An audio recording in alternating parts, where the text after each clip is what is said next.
I do want to talk about the 2016 Jungle Book first, though. Okay, we can do that. So let's work backwards.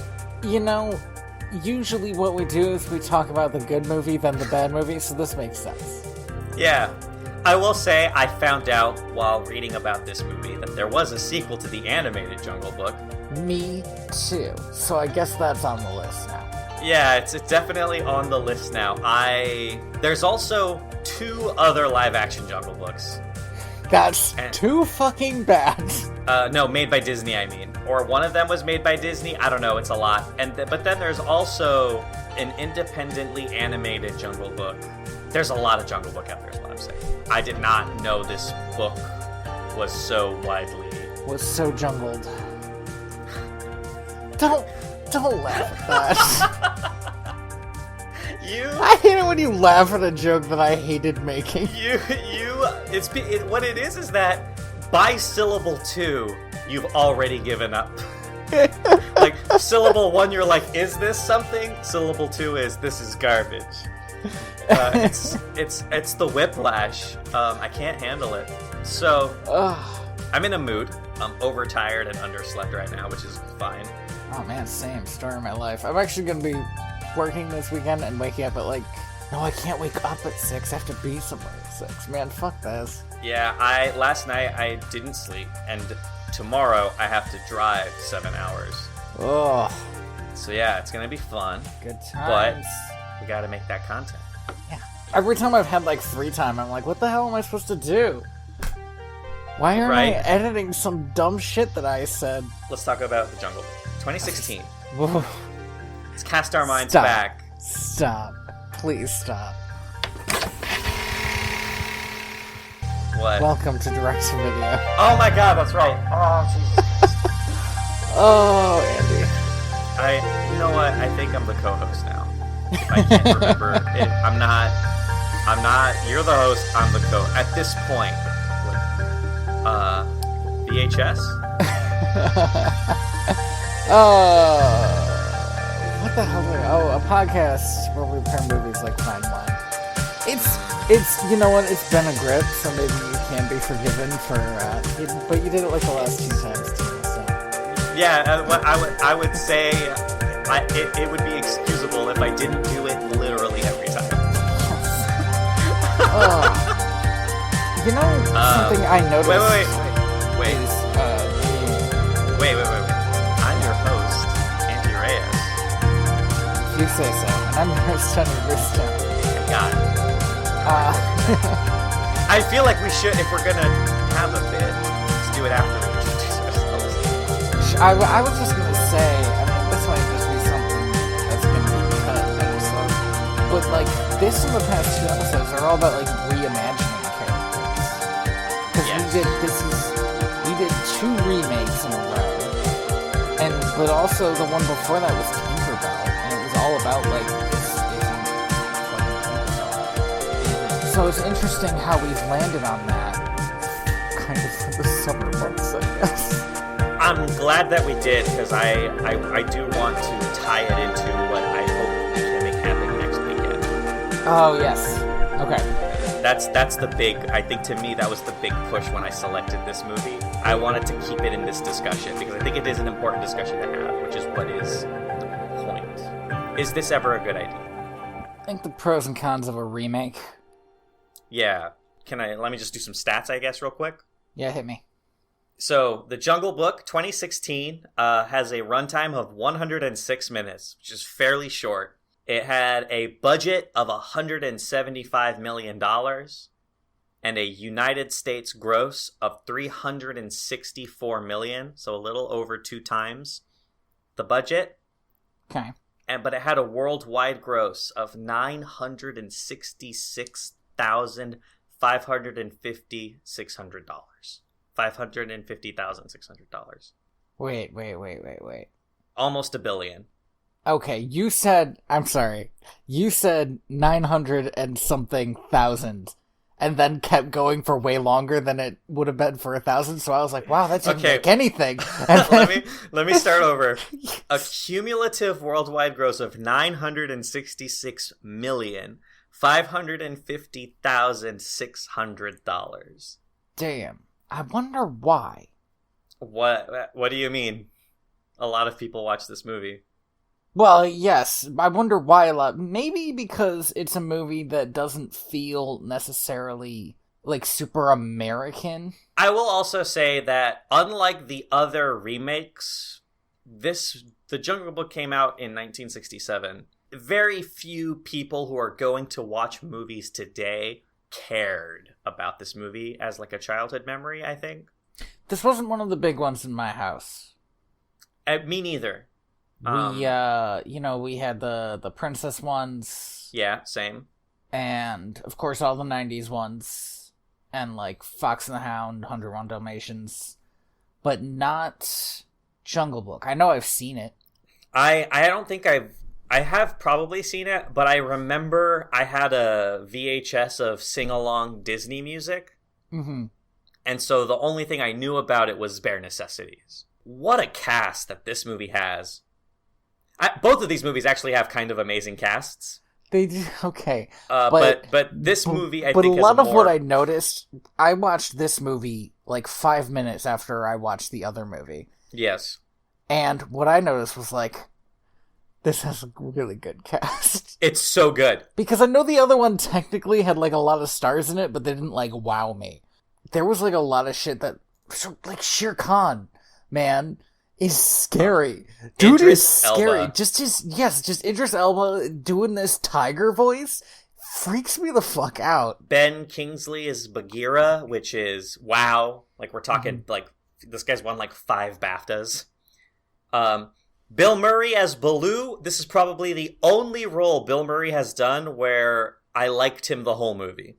That's hilarious because I see Baloo and I'm like, okay, this is Bill Murray playing a Bill Murray character as Baloo. I don't know, man. I think what it is that maybe it makes sense to me that a bear would act this way, but when a human being acts that way... Maybe it's also, instead of having the whole movie to have that arc, he has that arc in like 3 scenes. So it's like, he's kind of a jerk and he's kind of tricking this kid, and then it's like, well... But now he wants to help this kid pretty much immediately afterward, you know? We have newcomer, very young actor, Neil Sethi is Mowgli. This might not be the first movie they've ever done, but it's definitely...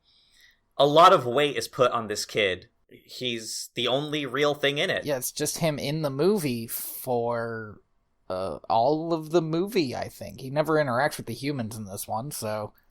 Yeah, we have Lupita Nyong'o as Raksha. I think before when this movie came out, she was still kind of up and coming. But nowadays, you know, she's been in Star Wars. She's been in Black Panther. She was in 12 Years a Slave. Who was she in Star Wars? She is Maz Kanata, which is the small glasses alien. Oh, okay. Yeah, sure.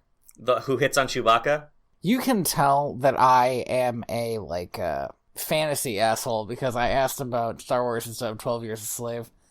Not the cool, serious movie that was made. To be fair, that movie, A, is a rough watch, and B is, it's kind of hard to talk about because it's very raw. Mm-hmm. But she was in Black Panther as Nakia, the primary love interest and the secondary kind of dude or agonist of the movie. We have Scarlett Johansson as Ka, which this is her at her height. One scene, it is very unsettling. It's very good. I do not like it, and also like it a lot. I like that I don't like it. I like that it makes me uncomfortable. Giancarlo Esposito as Aquila. He's most famous, I think, for his role in Breaking Bad. And of course, Christopher Walken as King Louis. Was that Christopher Walken as That King was Louis? Christopher Walken, dude, yeah. Oh my god. He sings and everything. It is, if we want to talk about the scariest thing in this movie, it is King Louis. It's King Louis, right? I think Ka's a close second, but King Louis is scary. Fucking terrifying. That's actually funny because when you think about it, the two... What do you call a side antagonist? The, like, secondary antagonists are way more scary than Shere Khan. Shere Khan is a good villain. Shere Khan is intimidating. Shere Khan's a good villain, but yeah. King Louie and Ka are like scary, man. They're scary. Part of the reason that they're scary is that they are like a tiger. I get a tiger, right? Mm-hmm. Like they're big and they are scary in real life, but they're very much real. Right, King Louie and Ka are both like otherworldly almost, and they're massive. They're both massive. They're both operating at a scale that's kind of like the T-Rex in Jurassic Park. Mm-hmm. The sheer immensity of these characters in the frame is enough to make me like intimidated and scared. And it doesn't help that our only connection to this movie is this little kid. Yeah. This movie was directed by Jon Favreau, who's well known for directing Iron Man, Iron Man 2, Chef, executive producer of most of the Marvel movies, and currently directing the Lion King remake as well. He's got a track record. He's proven himself, I think, to be able to handle this type of project at this scale. And it shows. Yeah, like 90% of the screen is After Effects. It is astounding. This movie is so beautiful. It is. And it's been a few years, not that long. It's been a few years, and so far it's aged okay. CGI can age very badly very quickly. I watched this movie at 720p for the first 20 minutes, and it was no good. It is. Oh, no. I don't know what it was. Maybe it was the compression, but in standard definition, this movie is kind of looks... The CGI just sticks out a bit more. But when I switched over to the Blu-ray version, which is a full 1080p, gorgeous. Still looks amazing. So I don't know what that's about, but I will say if you're going to watch this movie, watch it in HD. Do not watch it in SD. I say Blu-ray version. I watched this on Amazon. So you want to get into it? Yeah, let's talk about the intro, because the Disney logo, traditionally animated. It is, and it's interesting that it starts with 2D animation, then goes to their 3D animation. But also, this might be the only time I've ever seen this iteration of the Disney castle. Yeah. It looked like what you usually see when you go into the movie theater now and see the Disney castle, but like all the background was slightly different and there was a lot of 2D animation in that scene. And I don't know if it was just like somebody wanted to do it up for this one movie and then they decided to scrap that. Well, no, that was all Jon Favreau, I found out. Really? Yeah, he walked up and he said, I want a traditionally animated Disney introduction logo. I want it to be hand animated. I think it was even done oil on glass. Like completely traditionally animated. So cool. Why don't they use this for everything? I know, so it's so beautiful. And I teared up because I love traditional animation. And like, for one thing, just to see it again is always like, God, I wish we still had it, man. Yeah, it's weird that we don't, frankly. Yeah, well, my other thing is the transition from that 2D animation to 3D animation is really nice. It was also really good, yeah. Because it kept my brain from going, this is supposed to be photorealistic to, this is an animated movie. Photorealism might be the goal, but all of this is hand animated. I think most movies try to do this sleight of hand, where they're trying to say, no, it's real. And this movie flips it and says, no, this is animation. And we'll get into the differences in animation between these two movies, so. So we start with Mowgli running through the jungle like a human being on two legs. And narrated over by Bagheera, who I only mentioned because we're going to talk in the next movie about who narrates that movie, and it makes no goddamn sense. It is ridiculous. So yes, Mowgli is running with the wolves. But he does not run like a wolf. And also, he dances with wolves. Can I mention something? We see that Mowgli is slower than the wolves, and we don't have to spend half a fucking movie. Yeah, I'm slower than dogs. Who fucking knew? I don't know if you've ever tried to race a dog, but you're slower. Anyway, technically we can run for longer. They tire out faster. Point is, not if you're trying to keep up with them. Mowgli goes up a tree. From the beginning of this movie, Mowgli is showing himself to be very imaginative and oriented towards problem solving. Yes, there's a big emphasis put on his problem solving skills, and it's good. It gives him a lot of agency in the movie because every other character is not only larger than him, but like larger than life. So the fact that he can do stuff like he multiple times makes like a makeshift knife. Good Lord. He creates a makeshift knife. Gonna keep that one so I can cut it in perfectly whenever I need to say words again. By like knocking rocks together and just taking a chip off of it. And he also like tears down vines as uses rope. Oh, man, I'm struggling. My notes don't cover the plot, and I don't remember the plot very well. So Mowgli, the wolves are being chased by Bagheera. This is something that I assume happened in the book because it's happening in both of these movies. They're being chased as like a either like a practice or a training, something. Mowgli runs into the trees. He almost gets away from Bagheera, but the tree that he's on, the branch breaks, and he can't stop talking about how he almost got away with the branch broke. But all the wolves are like laughing at him because not in a mean way, but like, ha, he got Mowgli. Mowgli's relationship with the wolves in this movie is very brotherly. It's like, we're all in this together. We're all in this together. I'm gonna stop. And the wolves look like wolves, which is so important to me. We'll talk about that in the next movie. But yes, everything looks like what it's supposed to look like in this movie.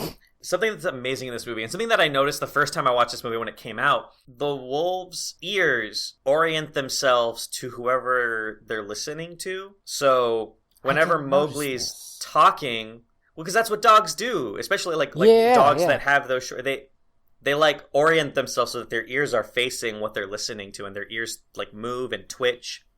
It's so subtle, but it does a lot to kind of remind you these are animals and they're predators. You see this throughout the jungle. Things are constantly moving, breathing, and shifting. It's fantastic. They go back to where all the other wolves are. Mowgli is sitting with his adopted mother figure, whose name I don't have written down. Raksha. Talking a little bit about how he's different, and we see it's not Akira, that's something else. Aquila. Like an eagle. We see Aquila going over with the rest of the wolves the law of the jungle. Very simple. It's like a short poem. I don't remember it. I didn't write it down, but it doesn't even like super go into what the law of the jungle is. It's just like if you follow the law of the jungle, everything will be chill for you. Yeah, like we are wolves. We work as a team. Yeah. That is our place in the jungle. Does Shere Khan show up? No, not yet. Then we get a little bit of Bagheera speaking again, and he talks about how it's been a dry season. That's right. The fast motion of this scene as the seasons change, awesome. I can't imagine the logistics of animating this. Leaves are growing and then changing color and then falling, and the water line is it's one of those things where I had to remind myself all of this is fake. It's not like they went out to a location and filmed it over seasons. They had to do this by hand. How do you even start? There is a tiny little porcupine who I love. I do not love him as much as I love the sand slash. Pangolin. Is that what it is? I believe so. Okay, I just remember it from Pokemon. I knew immediately what you were going to say because he looks so cool. He does, he's great. But I do love this porcupine. But basically, whenever there's a dry season, the jungle has a water truce. Because there's so little water, we're all just going to sit around and drink this water, and we're not going to kill each other. I like that because there are real analogs to that in real life. Mm-hmm. Hunters don't hunt by the water hole. It's important. Except for alligators, because fuck alligators, I guess. Well, but even then, they have their space. You got to take that risk if your only access to water is that space. Oh, with the idea that nobody kills each other by the water. Mm-hmm. It would be impolite, and you can't make the water dangerous for anybody. Yeah, you got blood in my water. You got water in my blood. Wait a second. Wait a minute. Oh no, this sucks actually. It's just bad. It's bad on both ends. All of the animals are talking, by the way. Pretty much every animal that we get close enough to see their mouth have a line of some kind, just usually a background line. It's a little bit like walking through a video game town. Oh yeah, that too. Where if you sort of walk near somebody, you can hear part of their conversation, even though it's not important to you. It's just like some background that somebody did. It makes the world feel alive. Yeah. It also makes us understand that, like, every animal in this jungle is a person. Yes, and I want to stress this. We see a ton of animals. So many. It, like, feels really good to see. A very diverse set of animals. I think the only animals that don't talk are the elephants. It's implied. It's implied that the Sorry, I didn't want to derail you. They show birds, and for some reason the birds don't talk, but the mice do, I guess, because they're mammals. I don't know. All of the animals at the watering hole definitely talk. Mm-hmm. I don't know where the elephants are getting their water, but man, they're just redirecting mountains and shit, man. I guess that's what they're doing. They're just like carving a new river. Something that I like is tool making is considered by Aquila, and I assume all of the animals, to be a magic trick. Yeah, Aquila tells Mowgli not to do his tricks. And I like that because it reminds you that to the animals, this serves no purpose. Mm-hmm. Why create a mechanism to get water if you could just go to the water and drink it? It's another degree of separation, right? It's another way Mowgli is other. He's not separate, but there are these little things that do keep him from amalgamating. Yes, it's a good way of showing that off. Because there isn't really a moment where it doesn't feel like he's not part of the wolf pack. Even later when he intentionally leaves. But he is different from them. Who comes strolling in? Badass, sun behind me, hot as fuck, don't have to remind me. It's Shere Khan. Did I just rhyme me with me? Yeah, maybe. But it's Shere Khan, and oh man, I chills. It's very rare for a movie to just have somebody walk on screen and have such presence. Like, get out of his way. Nobody trusts him. Nobody trusts Shere Khan. They even highlight this by having Bagheera drink some water, and people are like a little bit nervous. Yeah. But when Shere Khan comes up, they're like convinced he's not going to follow the law. They say like 3 times, hey, remember, we don't kill people. Water truce. TM, TM, TM. Something I kind of like about Shere Khan is he also brings up the law. He says men are not allowed in the jungle. That's part of the law. Which frankly makes a lot of sense to me. Oh yeah, people are awful. If I were gonna make the law in the jungle, one of the things would be don't let all the people who burn it down in. The defense on Aquila's side is that Mowgli isn't a man. He's a boy. He's a cub. Yeah, but he's gonna get bigger. Yeah, and that's the fear. That's Shere Khan's fear, is if we don't kill him now, we might not be able to if he turns on us as an adult. If he goes out and he brings man here, we can't stop them. And this is how you set up a villain, is he just shows up and he's like, I'm gonna fucking kill this kid. Like, he just says it straight up. Time limit. You have until the water rises back to where it was before the drought. I'm gonna fucking kill him. Yeah, until the truce is over. It's so nice to have stakes only 12 minutes into a movie. Yup. Look, you're not wrong.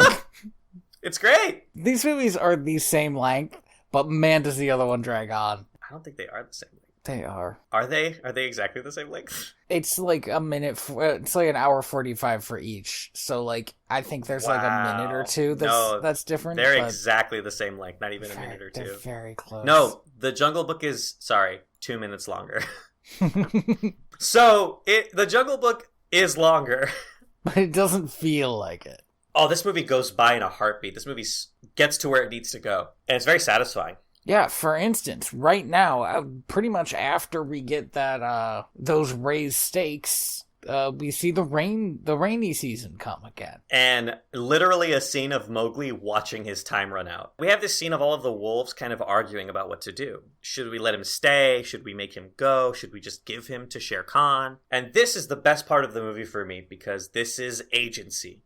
This is your main character making a choice. Yeah, Mowgli walks up to where all the wolves are. He is not an adult. In fact, one of the things that I like that Bagheera mentions is that Mowgli's like 8 or 10 or whatever. Mm-hmm. All the cubs that were cubs when he was little are adults now. But he takes a long time growing up. Mowgli is still a cub, so he is not allowed over where all the adults are arguing about his fate. But he just tells him he's gonna go. And I like this. He's not only making his own choice, but he's choosing to protect his family. It's very sympathetic. It's very simple. He touches a CGI wolf. He just puts his hands in the fur, and he hugs his mom.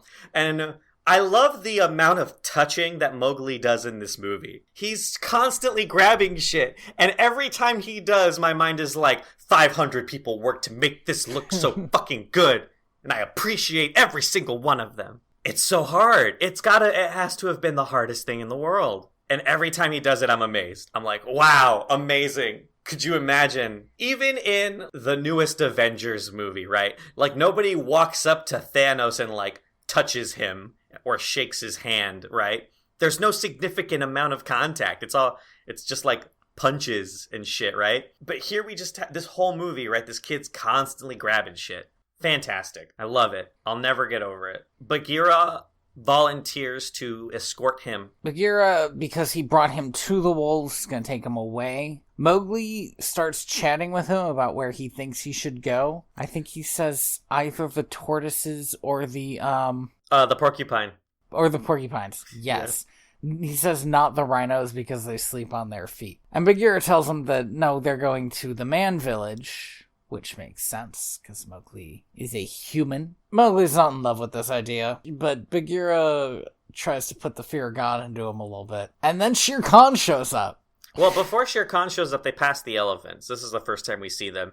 And yes, this scene is fucking awesome because they just appear out of the mist. I love that every time we meet a different faction of the jungle, the rules of interaction are very clear.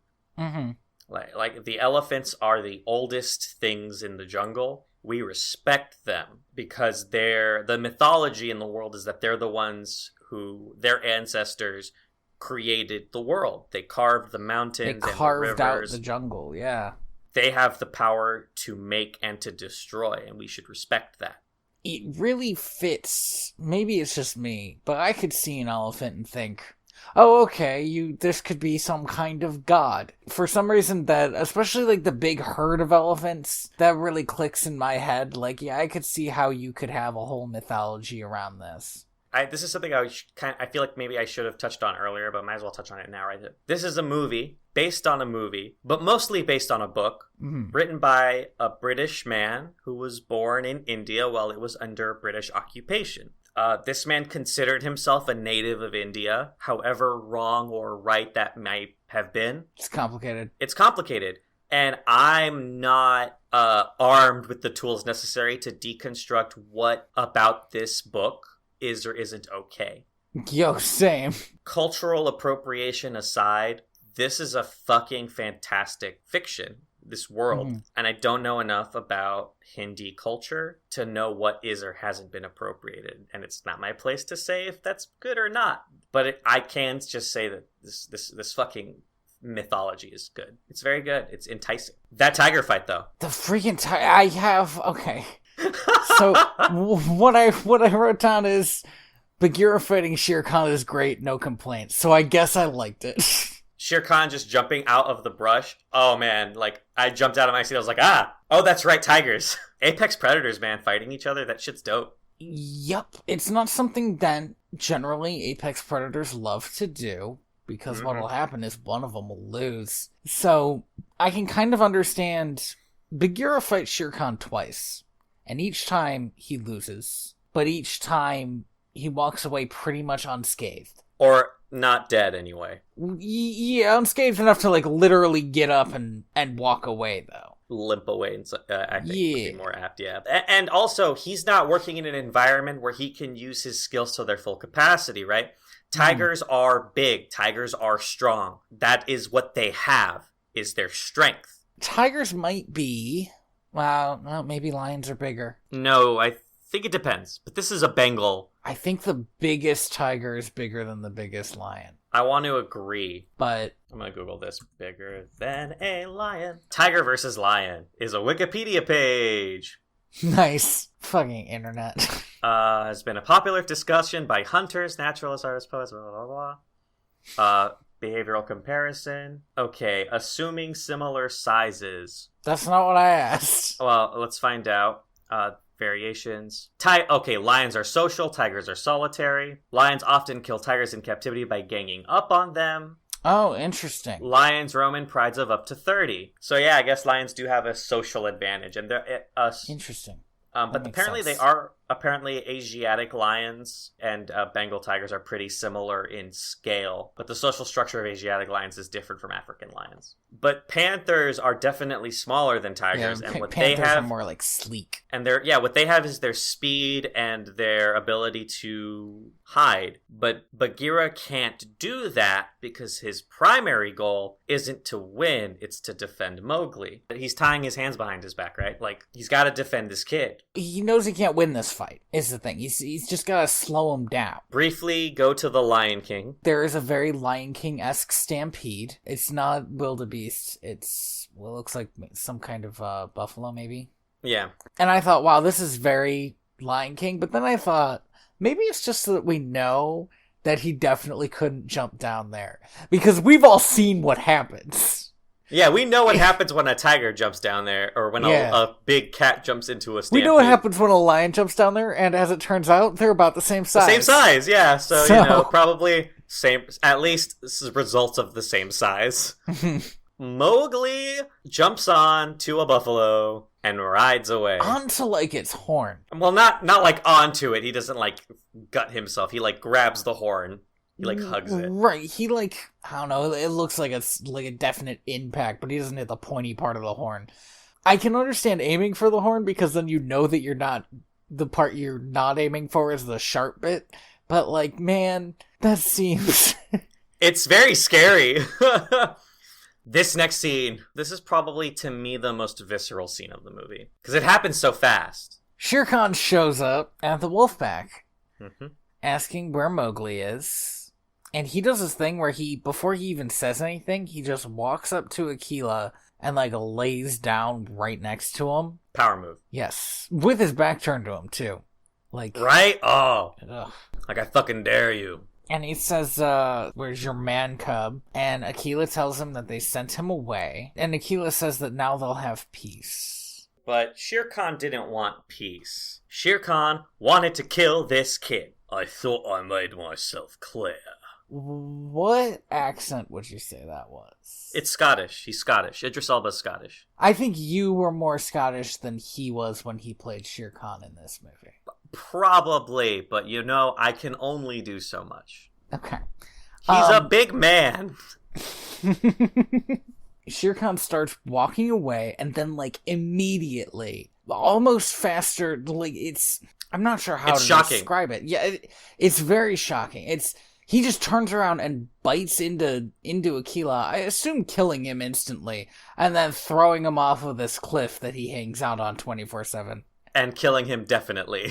Yes. Like, he ain't coming back. This is the end of Akela. It's a very quick and brutal death. It's kind of a... we're still, like, only 20 minutes into the movie, too. It's kind of a noble death, too, because he died protecting Mowgli, even though he might not think of it as that on his way down. The shot of, like, the sun setting in the background and his body flying off of this cliff might be one of the most haunting shots of this film. My issue with this film is there's a lot of haunting shots. The other movie does a lot to be, like, straight up gross and weird. Oh, yeah, we'll get to that. But this movie is genuinely scary. There's stuff that, like, stays with you. I will say is that this isn't an insult. Jon Favreau is a very simple director. His shot reverse shots, and his framing are very conventional, very standard.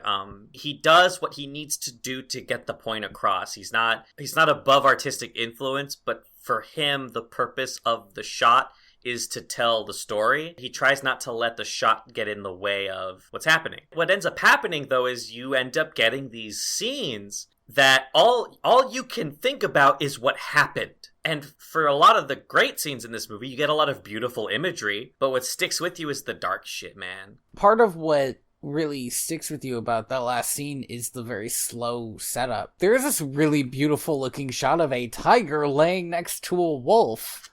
Which, if that was in like a BBC documentary, I'd be losing my mind. But like a second later, the tiger murders that wolf. It's woof. He murders the dad wolf. Every other wolf, that was their dad.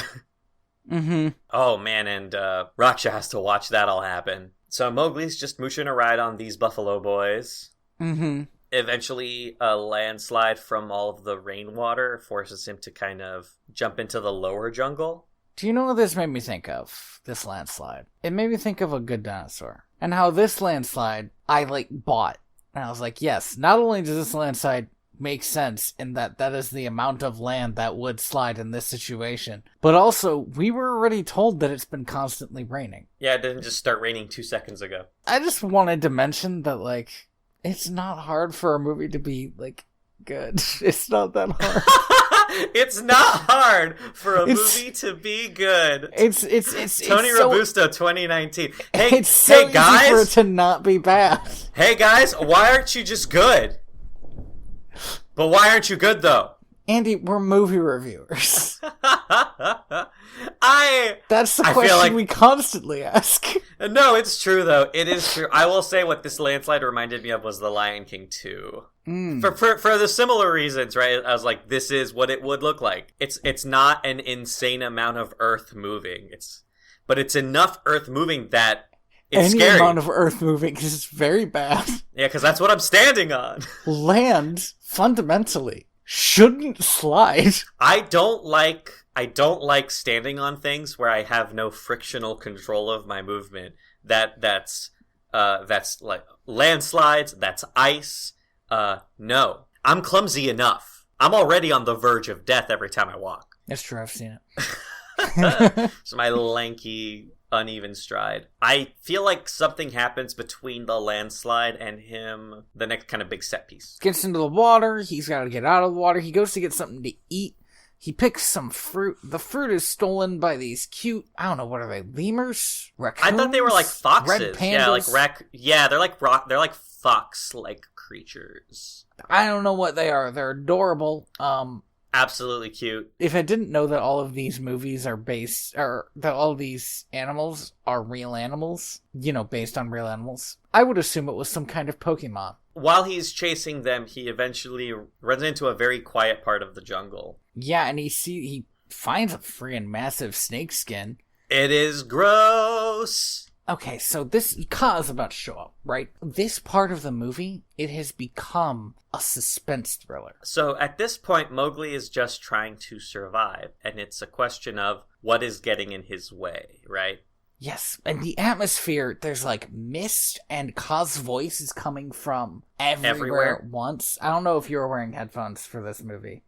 I was not. I was listening to this on my laptop. Okay, because I was wearing headphones, and it would come from behind me. No, really? They did but they did binaural audio. That's awesome. It was very good. Probably in theaters, it was really cool.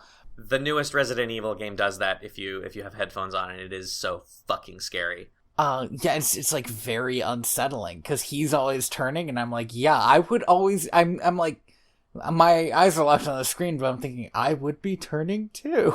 This is unsettling. And then you see Ka, and it's a giant fucking snake. I do not have a phobia of snakes. I never have. I think they're quite adorable, actually. I've had the wonderful experience of actually getting to hold a python around my neck like a scarf. It is very oddly relaxing. I've never done that, but I have pet one before. I was simultaneously surprised at how small it was and how heavy it was. So it was smaller than I thought it would be, but also heavier than I thought it would be. But it was relaxing because it's constantly shifting its weight, trying to be comfortable. She liked me, I think, because I was tall. But this still freaked me out because it's so much. I also don't have a thing about snakes. Neither of us are Indiana Jones descendant. This was neither of us is Shia LaBeouf. What was that pronunciation. Did you become like a Russian spy? Is that your activation word? Shia LaBeouf. But Ka is just scary, man. I also don't have a thing about giant monkeys, but King Louie's very off-putting as well. I know, I do have a fear of gorillas, so that's... really? They're fucking awful. They're horrifying creatures, man. They just want to love you, Andy. No, man. No. They'll start eating something before it's died. It's not cool. I mean, it's not cool, agreed, but like, anyway. Scarlett, again, this is not an insult. Scarlett Johansson is very good at sounding cold and inhuman. Like, she is. This is just voice-wise, this is the best performance I've ever heard from her. I think I agree. I want her to voice act more. This was fucking fantastic. And I feel like there are a lot of roles in Hollywood where it's like you need this cold, calculating presence. Mm-hmm. I would also say that very androgynous as well. I knew it was Scarlett Johansson this time, but the first time I watched it, I didn't know. And it definitely gives Ka a very androgynous feel. Like it is not neither male or female. It is simply there. And that's cool. That's interesting. I didn't really think that. I picked up her voice pretty much immediately. Maybe just because I recognized the actor, though. The first time I watched this movie, I didn't know it was her. And then I'm going to stop for a second. I don't want to talk about the next movie yet, but I want to mention something about the next movie, where they talk about Ka as like some kind of god being that can see both the past and the future. And I don't know if that's part of the book. But there's a bit here which makes it seem like maybe that was part of the original lore of Ka, because Mowgli looks into Ka's eyes and sees his father's death. Which is the past. Yo, that's like... So Ka wanted to show him where he was from, like who he was. But the idea of looking into a snake's eyes and seeing your father's death is like literally insane, and I love it. That's like some Greek tragedy shit. Like, it is so crazy. It reminded me of the vase in Hercules for a bit, right? Where it's just silhouettes. And then eventually it becomes a scene, like a scene with actors in it. And I was like, this is fucking cool. It was very cool. It was a good scene. It's a good, solid flashback because it tells Mowgli everything he really needs to know. To know why Shere Khan hates him. Yes. And it's just a good scene. I mean, this guy... I don't know this actor's name, but he's the only other, like, human actor in this movie. Yeah, and he doesn't have any speaking lines. And he doesn't have any lines. It's all physical stuff. Yeah, it's pretty fucking awesome. The scene is Shere Khan attacking Mowgli's dad, and Mowgli's dad fights him off with a torch, but is also killed, and he blinds Shere Khan in one eye. And Khan runs away without realizing there was a little kid there who he could have just eaten like it was nothing. And then Bagheera finds him. And then we go back to present-day Mowgli, and he is standing there completely, enwrapped. Yeah, he's like in a trance. He can't do anything. And fucking Ka unhinges her jaws, which is not okay. I know snakes can do it, but I don't, need to see it right now. Ready to eat this child. I think the most unsettling thing in any horror thing is when something unhinges its jaw. Yeah, it's very bad. Very stressful. And they gonna eat someone. And then something attacks Ka and we cut away. And then Mowgli wakes up and Baloo's here. It's Bill Murray as Baloo, everybody. His lines in this movie are solid gold. Yep, he's just Bill Murray being Bill Murray, being a Bill Murray character, but he's a big old bear. And you say at the beginning he's a jerk, but he's not. The stakes of his jerkitude are very low. It's not like he's gaslighting a woman, right? He's just trying to get some honey. I mean, okay, but he is lying about every aspect of getting this honey. He tells Mowgli that he needs it for winter, and I'm pretty sure he's a sun bear. So no, he doesn't. He does not hibernate. He doesn't hibernate. He tells him Mowgli that the bees don't sting. And yes, they do. They're bees. I think the first time he gets stung, he's like, that's a mosquito. It's like a small boar, like a pygmy boar, sand slash. Pangolin. Yeah, and the squirrel all show up and kind of start going like, he got another one. Here we go, guys. Yeah, I guess putting this together, Baloo must regularly save monkeys from Ka so that he can tell them to get him some honey. Well, I mean, it's not like he can do it himself. It's so high up. That's true. And he has a thing about heights. He does. He's got to think about heights. And it becomes a plot relevant. That joke becomes plot relevant in a way that I forgot it did. And I was like, that's good. It's cute. It's super cool that becomes plot relevant. And again, it allows for the classic Bill Murray heel turn, all within like half an act. I love Baloo in this movie. I do. And it surprises me. Did you not like Baloo in the other movie? No, I just don't like Bill Murray. Like in so many things. And I love him. And I love him in this. Gotta watch some Bill Murray movies. Maybe so I can talk to you about your weird problem with Bill Murray. Bill Murray has like some of the best lines in this movie. My favorite one is, "You have never been a more endangered species than you are at this moment." Yes, that was great. Or Mowgli eventually gets the honey for Baloo. Yeah, he knocks down, there are some massive hives up there in that, or one big hive? There are some massive groupings of honeycombs up on this cliff. And a lot of bees. Mowgli knocks one of them down, ends up really stung, and Baloo tells him that he'll take him to the man village, and so he takes him so he can see it, and then he has this talk that's like, I really like because it's self-serving. He wants Mowgli to stay so he can get him more honey. But it also is, he's not lying. He tells Mowgli that what he can do is unique, and that's not a bad thing. He shouldn't be ashamed of being who he is. I think it culminates with Baloo telling him, where I think Mowgli says something along the lines of, "I have to go be a man in the man village." And Baloo just tells him, "You could be a man right here." That is such a cool line! Yeah, it's very good.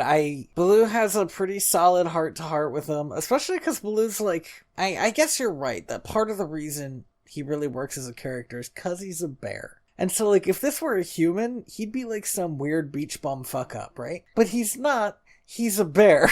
And he's a bear that likes honey, right? Like, come on.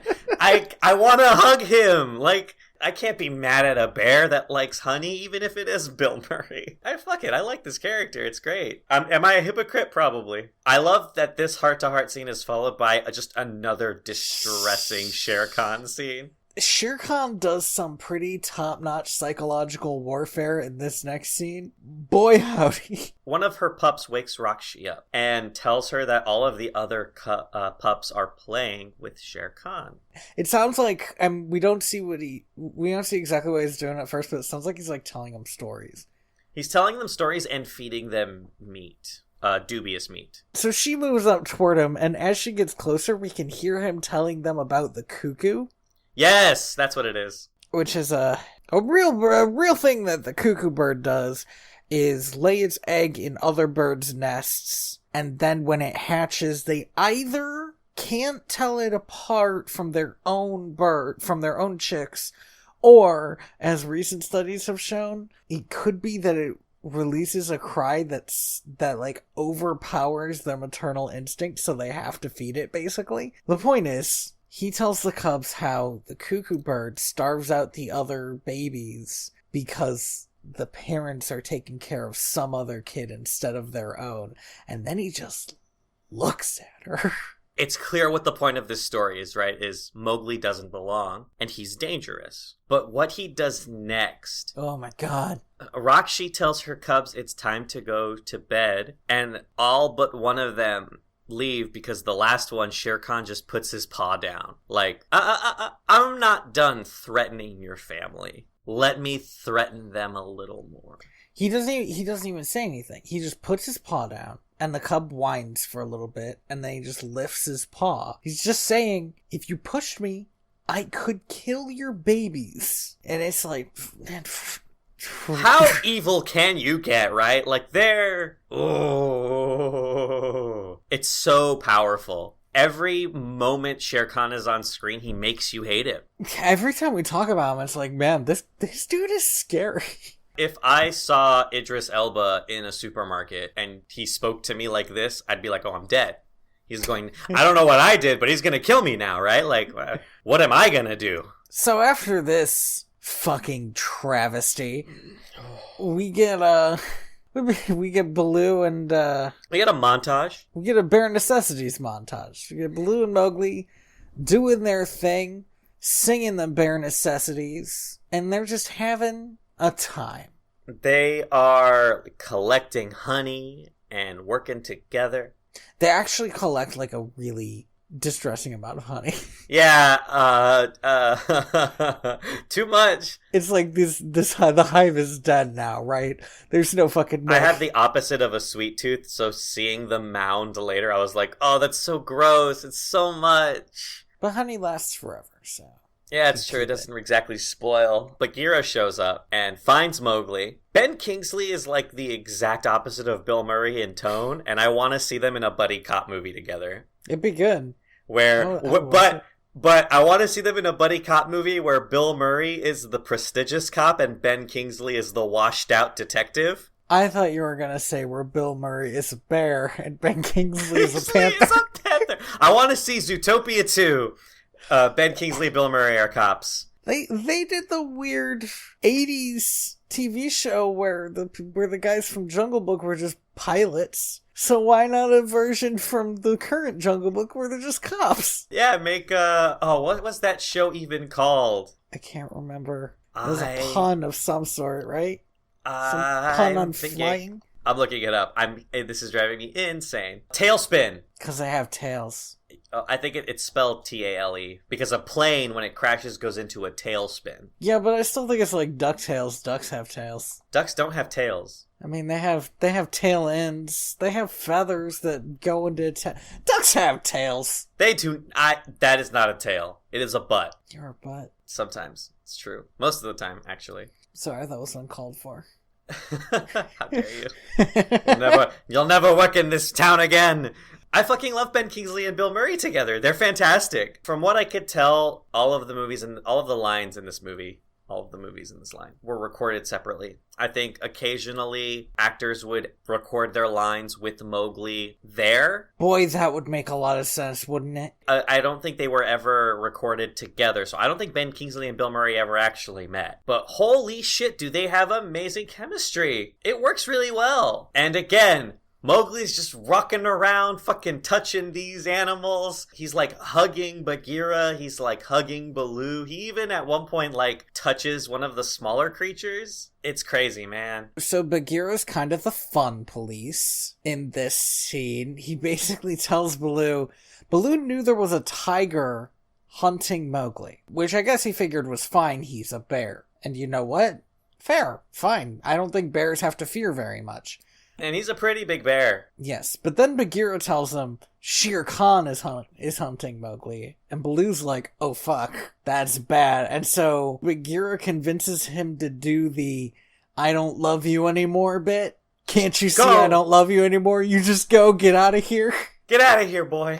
Just go. Which it's Mowgli, rough. Understandably, it puts him in a bit of a mood. Before that happens, though, Baloo convinces Bagheera to stay the night. It's late. Let's not make any rash choices. In the morning... Wait, does this happen now? I'm going to say yes. Why don't you keep going and I'll stop you if it doesn't happen now. No, it does happen now.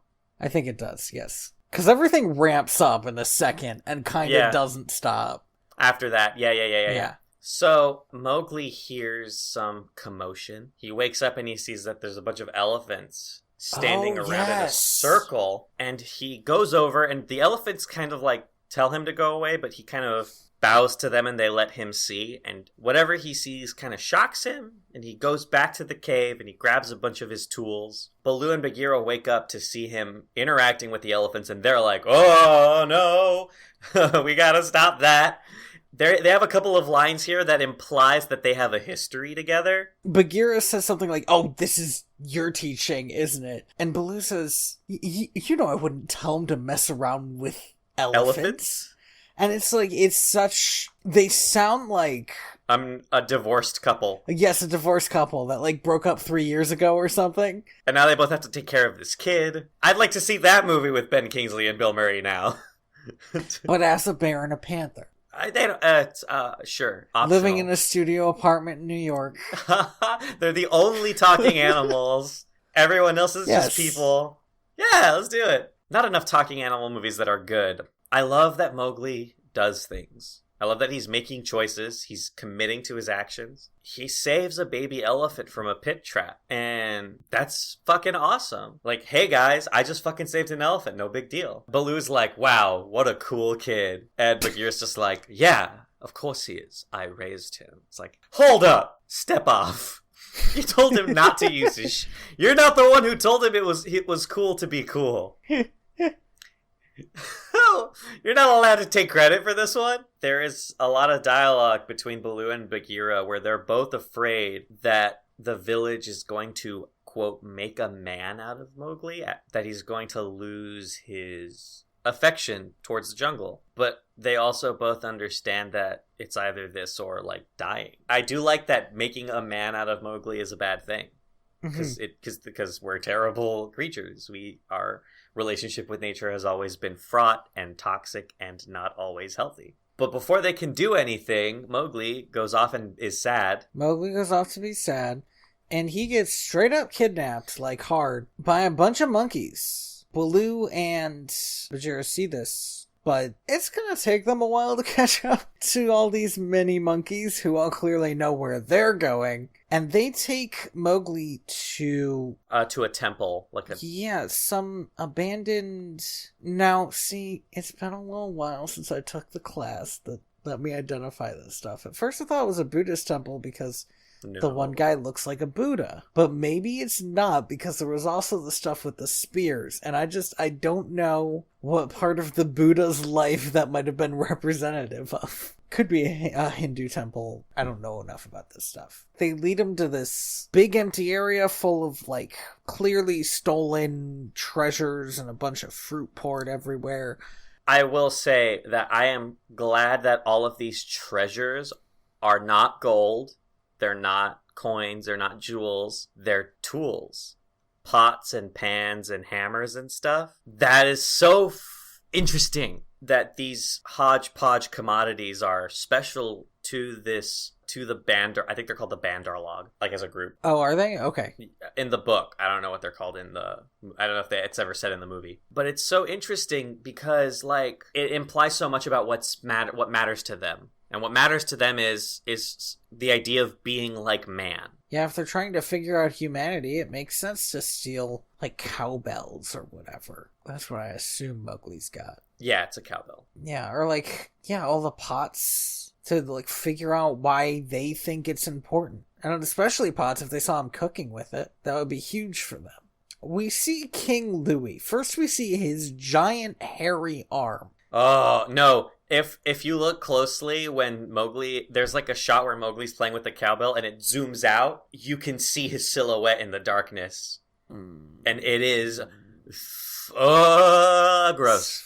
Very off-putting. This character design is gross. It's fucking gross. I hate it. Louie is a Gigantopithecus, which is the largest ape ever to live. Currently, it's only identifiable because of its teeth. Those are the only parts we've found. A lower mandible as well. It is a bold, scary choice to make King Louie. So he's the size of... He's like 10 feet tall and like 5 feet wide, to say nothing of his wingspan. Yeah. And he acts like a mob boss. Well, yeah, it's Christopher Walken. He acts like Christopher Walken acts in every movie he's ever been in.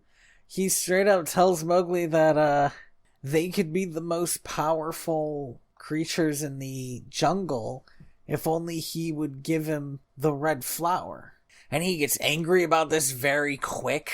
There's a lot there. There's... Oh, also... He's got a freaking monkey crawling all over him. He's got, like, smaller monkeys on him, like he's Jabba the fucking Hutt.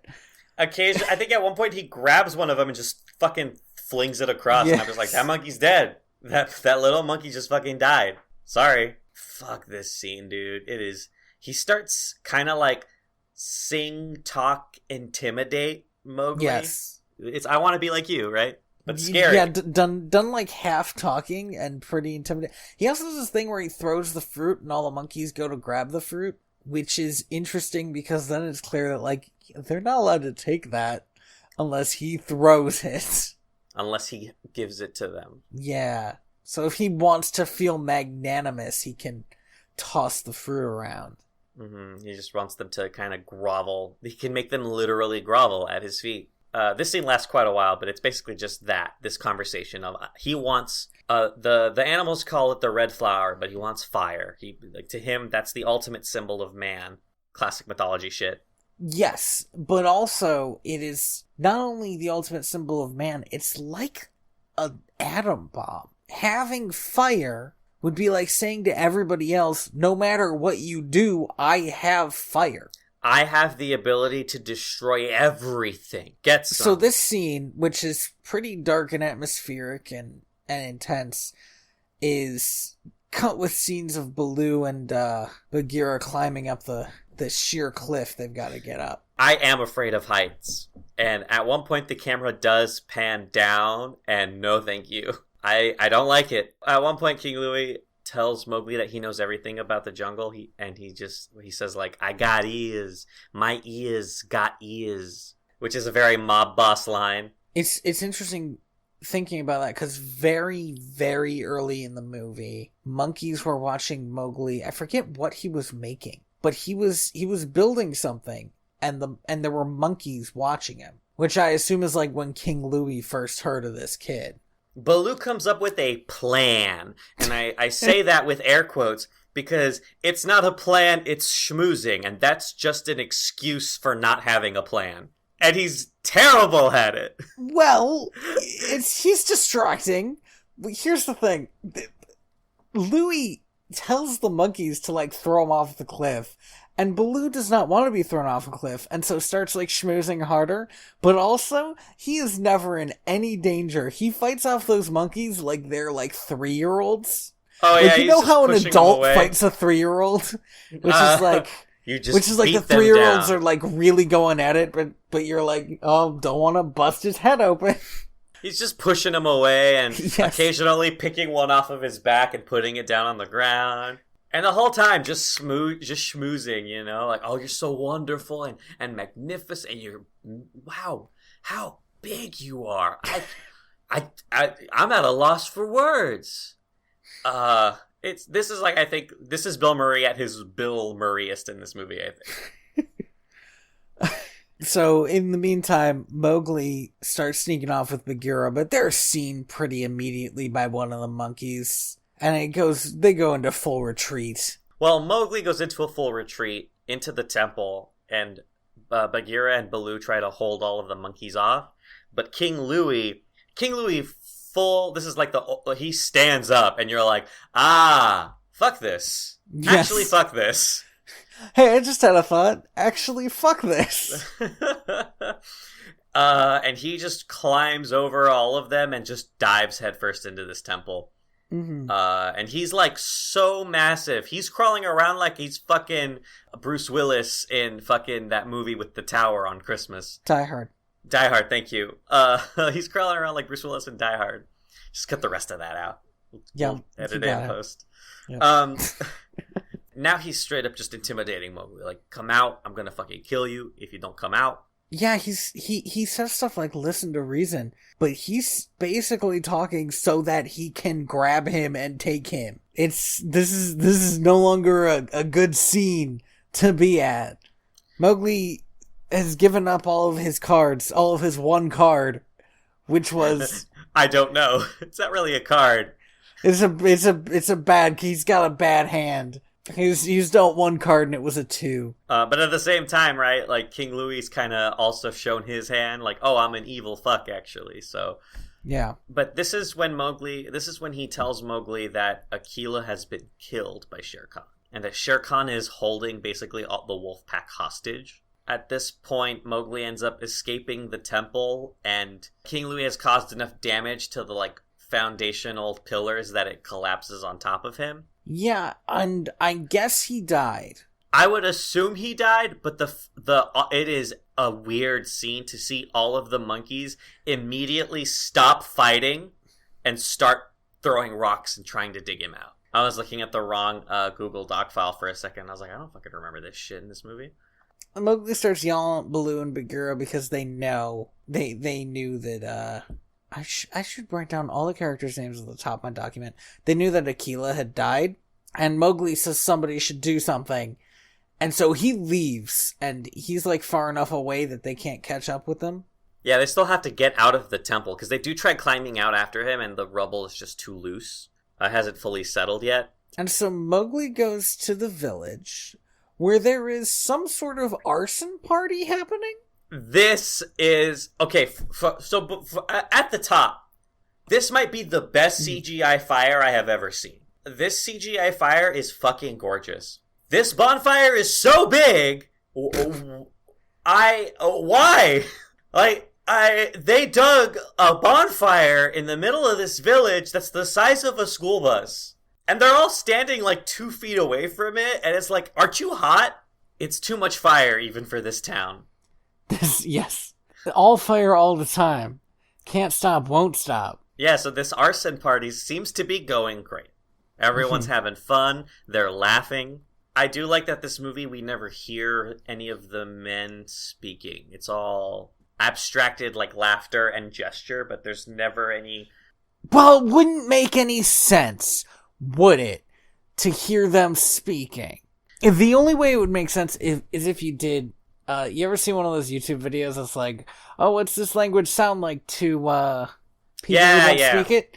The only thing that would make sense if they did something like that, where it's clear in the moment that, Mowgli doesn't understand what the hell they're saying. And he grabs a torch, I think, that's off of the bridge leading into town. And it's like he doesn't know basic fire safety. Where was he going to learn basic? He wasn't in Cub Scouts. Actually, I don't know.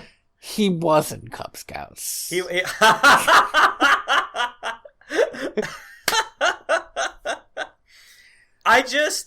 Alright, you have... Andy, I think we have to stop the podcast. It's not gonna get better. That Cub Scouts joke, that was the top of... That was it. That was my upper limit. Really? Yeah, man. I was really proud of that jack-o'-lantern joke I made earlier. You realize the why? you realize the Cub Scouts are based on the Jungle Book. Really? Oh, that's crazy. Yeah, there's that's awesome. Wolf Cub, Bear Cub, I forget the other ones. Panther Cub, Tiger There Cub. isn't Panther Cub or Tiger. There is Tiger. Fuck you. I think Tiger was added later. Tiger's like the really little kids. Oh, okay. I thought Tiger was like, oh, you killed one of the wolf cubs? Tiger Cub. Nah. Dude, he like straight up picked up Jimmy by the neck with his teeth and threw him off a cliff. That's a Tiger Cub. That's my boy. Anyway, so I was never, full disclosure, I was never a Cub Scout and I never respected it. I was a Cub Scout, but didn't respect it. So I just like, if you know that this magic, it's basically magic, in the context of this movie, is dangerous, and you don't know anything about it, I feel like the last thing you want to do is run with it like your fucking marathon, right? Like, more like the beginning of the Olympics, but sure. Regardless, right? Like, he's just fucking sprinting with it like it's a football. Not a care in the world, man. Well, he wants to get back to the wolf pack as fast as possible so he can burn Shere Khan in the face. Like his dad did that one time in the magic flashback from the evil snake. Baloo and Bagheera see him running through the forest with fire, and the looks on their faces when they realize how badly they fucked up. I feel like it's the equivalent of, like, you know, seeing your son running outside with a butcher knife. Like, no! Ooh. Now, see, I don't think it's... I think it's the equivalent of seeing your son running through your house with a torch. Because, like... Yeah, all right, sure. You know the joke that's always told if like I'm babysitting a kid, or when I was little, when I was babysat, was like, oh good, the house isn't on fire. That was always it. Like, at least the house didn't burn down. But what if you burn the forest down? What if you burn your house down because and you're your so neighbor's bad at house fire? and your neighbor's house? Yep. The cul-de-sac, it's on fire. Yeah, dude, this whole sequence of events is very painful. It's very good, but emotionally painful because he shows up and he starts intimidating Shere Khan with this fire. He tells Shere Khan that nobody needs to be afraid of him anymore. Oh, this line. And Shere Khan says, I think they're afraid of something else now. Oh, you done goofed, man. Yep. So Mowgli is faced with a choice. If he uses the fire to defeat Shere Khan, he can never go back to the jungle because he's using man's tool against the jungle. And also he just caused a massive forest fire, so he's already on thin ice. This is an important part of this movie. Mowgli has to sort of deny humans' capacity to destroy before he can get a victory. It's a very clear difference. He's not casting aside his humanity, right? Because that's not what this movie's about. Right. Part of his journey is accepting the parts of him that are different from everybody else around him. While at the same time thinking through his actions and not being predisposed to our baser, more evil instincts of violence begets violence and revenge and destruction as the means to an end. That's the part of mankind that he needs to reject. You know, this could almost be a Japanese movie because the way the animals treat fire is... It feels like an atom bomb. Like, once fire is introduced, everything is gone. And you see that metaphor a lot in Japanese media. Like, if this were a Godzilla movie, it'd be... Have you seen Mononoke? I think that's a Studio Ghibli film. Going to say... maybe. It's the one with the deer with the weird face. Not in a very long time. This movie and that movie, I think, have many parallels in terms of, like, man's predisposition towards destruction against nature. You know, if you haven't seen Princess Mononoke, I recommend it. It's not my favorite Studio Ghibli film, but it is goddamn beautiful. Man, look at this big old bar. Okay. I should, in general, never Google during our podcast, because... Yeah, for sure. It'll just get us off track. So, Did you just have the Gigantopithecus Wikipedia open? I did not. I had written down, like, what I knew about Gigantopithecus from a YouTube video I watched once. I was very amazed by that because everything you were saying, I was like, that's the intro paragraph to Gigantopithecus on Wikipedia, which I did have open just on a whim, and I was like, wow, damn, Tony, that's fucking baller. I thought it was cool. I appreciate it. So Mowgli throws, he denies Prometheus's gift. Wow. Deep. You know, Mowgli never really learns that fire can just be a nice thing. You know, like when you're cold or something. I think that's outside of the scope of this movie. I think it is. Also, I don't know how cold it gets in the middle of the Indian jungle. You could be right. I'm sure there's a good reason to have, I guess, cooking stuff. Mowgli never learns not to get a bunch of diseases. He straight up just drinks river water, which is like, ooh, no, man. You can't do that in real life. He throws away the torch. Shere Khan laughs at him because I also recognize that as a very dumb move. Yeah, because it's like, oh, great, now you can be killed by a tiger. But Baloo sort of rallies the wolves. He doesn't sing, it's propaganda, but he does recite the wolves' kind of creed. The law of the forest. And everybody else picks it up and starts attacking Shere Khan. Nothing is real, everything is permitted. Baloo... That's the Assassin's Creed. Sorry. Okay. Okay, I'm sorry. Go on.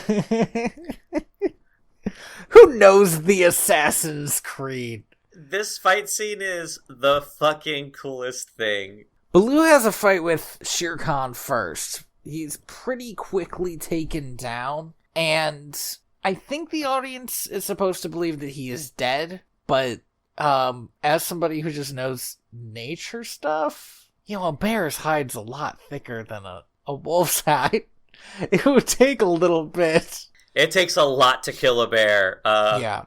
But you know what? Once you're down, you're down. So the wolves start attacking Shere Khan, and it's not clear if any of them die either. Because they're quickly being beaten aside, but they don't seem to... They quickly get up again? They also don't seem to be, like, pushing too hard to be like, I'm throwing my entire body at this dude. I think everybody is clear that you want, like, if you can get a hit in and you survive, then wait for the next guy. That is how wolves hunt larger game like moose in Alaska, is they circle it, and whenever it's not facing you, you get a nip in. You just wear it down over time. But he does take most of them out. But every time he's about to strike a killing bite, he gets attacked by another wolf. So he never gets to kill one of them definitively. It's fantastic. Bagheera stops Mowgli from entering the fight and tells him that he needs to fight him like a man. And so Mowgli runs off. Nothing says fighting like a man like retreating tactically. In my experience, yeah. No, but also, like, this is Shere Khan's turf, right? This is an open range. Mowgli has no chance here. He needs to pick the battleground, so he goes to do that. And he picks my favorite Mortal Kombat stage, forest that is on fire. Hey, let me ask you something. Can you think of a worse place to be during a forest fire than up a dead tree? Because I can't. No, that's, I think, the word. That's also on fire. That tree is straight up also on fire. So yeah, it's pretty bad. Again, this CGI fire is gorgeous. It's very good. I didn't even think about it while it was happening, that it was CGI fire. Because it just looked like fire. It just looks like fire. Every single thing that Mowgli has practiced is used in this climax. And that's how you set up a final fight. If you learn how to shoot a gun at the beginning of the movie, you kill a man with a gun at the end. Okay. I was going to say sword. Maybe you should shoot a sword? If you learn how to shoot swords. If you get one of those swords with a gun on it, like in a Final Fantasy game. They are so cool, though, those gun blades. They're so dumb. No, they are, but... But you can, like, stab somebody and shoot somebody at the same time. It's called a bayonet. It was a real thing. Well, also, there are, like, really weird amalgam weapons from, like, the Revolutionary War era. There are some, like, muskets that have axe heads as a stock. So instead of a bayonet as a spear, you just grab the barrel and swing it around like you're a fucking axe murderer. Doc, so you're like holding it against you're like holding an axe against your shoulder and shooting it in the other direction? Yeah. Boy, that sounds dumb, man. Well, we didn't keep it, so maybe its effectiveness was not well documented. Maybe if your gun pulled a little extra hard, you'd cut your own throat. Okay, wait. Oh, yeah, no, that's possible. All right. I'm just thinking, if it slipped, and it wouldn't be good. It'd be bad. What were we talking about? The forest fire? Yeah, so Shere Khan chases Mowgli into the forest fire. Bagheera gets some hits in, but is ultimately also defeated, but then saved by Raksha. Who frankly was due for something like this. She has been through hell. I don't think anybody has had a worse time than her. Her husband died, her cubs have been threatened. She has been living with this fucking mad tiger, for who knows how much time has passed in this movie. Maybe a week? Too long. So yeah, Mowgli tricks Shere Khan into sacrificing sure footing for a killing blow. Mm-hmm. And Shere Khan falls through the fire and the flames and gets deep fried. Yeah, he gets a solid Disney falling death into fire. That's a definite one. That's a good way to go. He's gone. He even lands in the fire and it sparks up more fire happens. Yeah, like he was made of gasoline. More fire happens. That's why he was so scared of fire. I'm actually made of gasoline. I'm sorry, man. You don't sound like Idris Elba. Who could sound like Idris Elba? He's a unique man. I mean, I can't. It's not like he's Michael Caine. Could you imagine if he was voiced by Michael Caine in this movie? Oh, man. I'm going to kill and eat this child. Holy crap. That's actually still super scary. Right? I'm trying to think of like Shere Khan lines, and I'm blanking. I'm blanking. Yeah, so Shere Khan dies. I can't help but notice that Okay. there's this strange odor today. What is it? This scent time on. I almost think it was some kind of man cum. It would be so weird. It'd be a very different movie. This is unfathomable. I don't understand why I'm doing this. Oh, I don't understand anything nowadays. Oh man, what the hell were we talking? What happens after Shere Khan dies? That's the elephants. They redirect the elephants, the river. Of course, the elephants redirect the river, and Mowgli is riding the little baby elephant. The movie kind of ends with Raksha as the head of as pack leader now. She is reciting the creed with the other wolves. We're at peace again. Mm-hmm. And Mowgli and Bagheera and Baloo, storybook ending, are sitting on this tree branch like life's pretty fucking awesome. And then we have the best end credits I have seen in a movie in a long time. When was the last time you saw Into the Spider-Verse? Well, at the time this movie came out, 2016. Okay, it's. I didn't mean to like jump down your throat about it. They are very good end credits. Into the Spider-Verse's credits are fucking awesome. You are correct, and I just watched that movie like a couple months ago. I did stay all the way through. I Want to Be Like You because it was pretty solid, and the credits were fun to watch during that. I did listen to Scarlett Johansson's version of Trust in Me, and I'm kind of sad it wasn't in the movie. It's very good. Oh, I didn't hear that. Yeah, Scarlett Johansson is a well-known singer. Like she's done singing roles before. Yeah. Yeah, and so this it's fantastic. It's a very and she does it in kind of like how Christopher Walken sings I Want to Be Like You in character. She also stays in character. It's clearly her interpretation of Ka's voice. It's fantastic. I wish it was in the movie. So what'd you think of this movie, Andy? I fucking love this movie, man. It's a great movie. It's great. It's hard to call it a remake. I'm not sure it's a remake. It's definitely its own thing. It's nothing like the original movie. It follows the same beats, right? Mm-hmm. But it's doing its own thing with the material and with the characters, and it has its own vision for being. Also, it changes the end. In the end of the original movie, Mowgli does go and join the village. That's right. Well, because in the cartoon, at the beginning, he sees like a girl at the man village and is like, "Oh, yes, a woman." Yes, this is an aspect that that is not visited in the remake. But like humans are social creatures, and I will say that being a child, it's okay because when you're a kid, it's like whoever you can play with, right? That's how you socialize.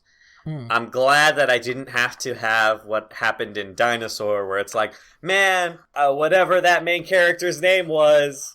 It's not Alistair, but it's like something that starts with an A and is dumb. Yeah, man, I really wish he had Alucard. I don't care. Yeah, it's like. Yeah, well, when there was that whole thing about like how all the monkeys are boning, but he doesn't get to. Yeah, I'm really glad that this movie doesn't have that. That's the last thing I needed. Is like, man, all my brothers and sisters are getting hooked, and I'm just all alone. If only there was someone for me. I don't need that shit. Would you let a kid watch this movie? Well, here's what I'll say is that this is definitely a scary movie. How old would a child have to be before you would trust them? A, for you to let them watch with you there, and then B, for you to just trust them to enjoy it. I trust kids. They're very smart for the most part. I think they understand that things aren't real earlier than people give them credit for. It's not the things aren't real thing that's a problem. It's that sometimes just visual stuff can be scary enough that they'll just have nightmares or something. Yes, and that'll just be the whole thing. King Louie and Ka are both really scary. Yes. I will say I would have loved to watch this movie when I was like 10. Is this a PG movie? It's gotta be, I right? think so. Yeah, it is. I think double digits is the right call. At least the first time, I would want to watch it with the kid, or have an adult watch it with the kid, because it just in case, Just no, for sure, in case they start freaking out or something. But also, it's so hard to get a pin on it, because sometimes kid will see stuff that is scary, and it not only won't affect them, they won't get why it's scary. They rely on the social cues. Yeah. I feel like if I was present and watching this movie with a child, I'd probably let a 5-year-old watch this movie. It's fucking pretty. There are enough beautiful moments in it that I think it would be okay, even if we skipped around some of the scarier moments. And I definitely enjoyed this movie when it came out, as a grown-ass man. There's no, Scrappy-Doo analog. There's nothing in the movie that's oh, this is for kids and just for kids, and once you've grown up, you won't like this anymore. Yeah. And the kid who plays Mogli, fucking awesome, dude. He's really good at this. Amazing. Do you need a break, or do you just want to get into this next one? I would love to just keep going if it's okay with you. No, same. Hey, guess what? This is a Netflix original title, Mogli, Legend of the Jungle, directed by Andy Serkis. Netflix does not report budget or box office. Well, they don't have a box office.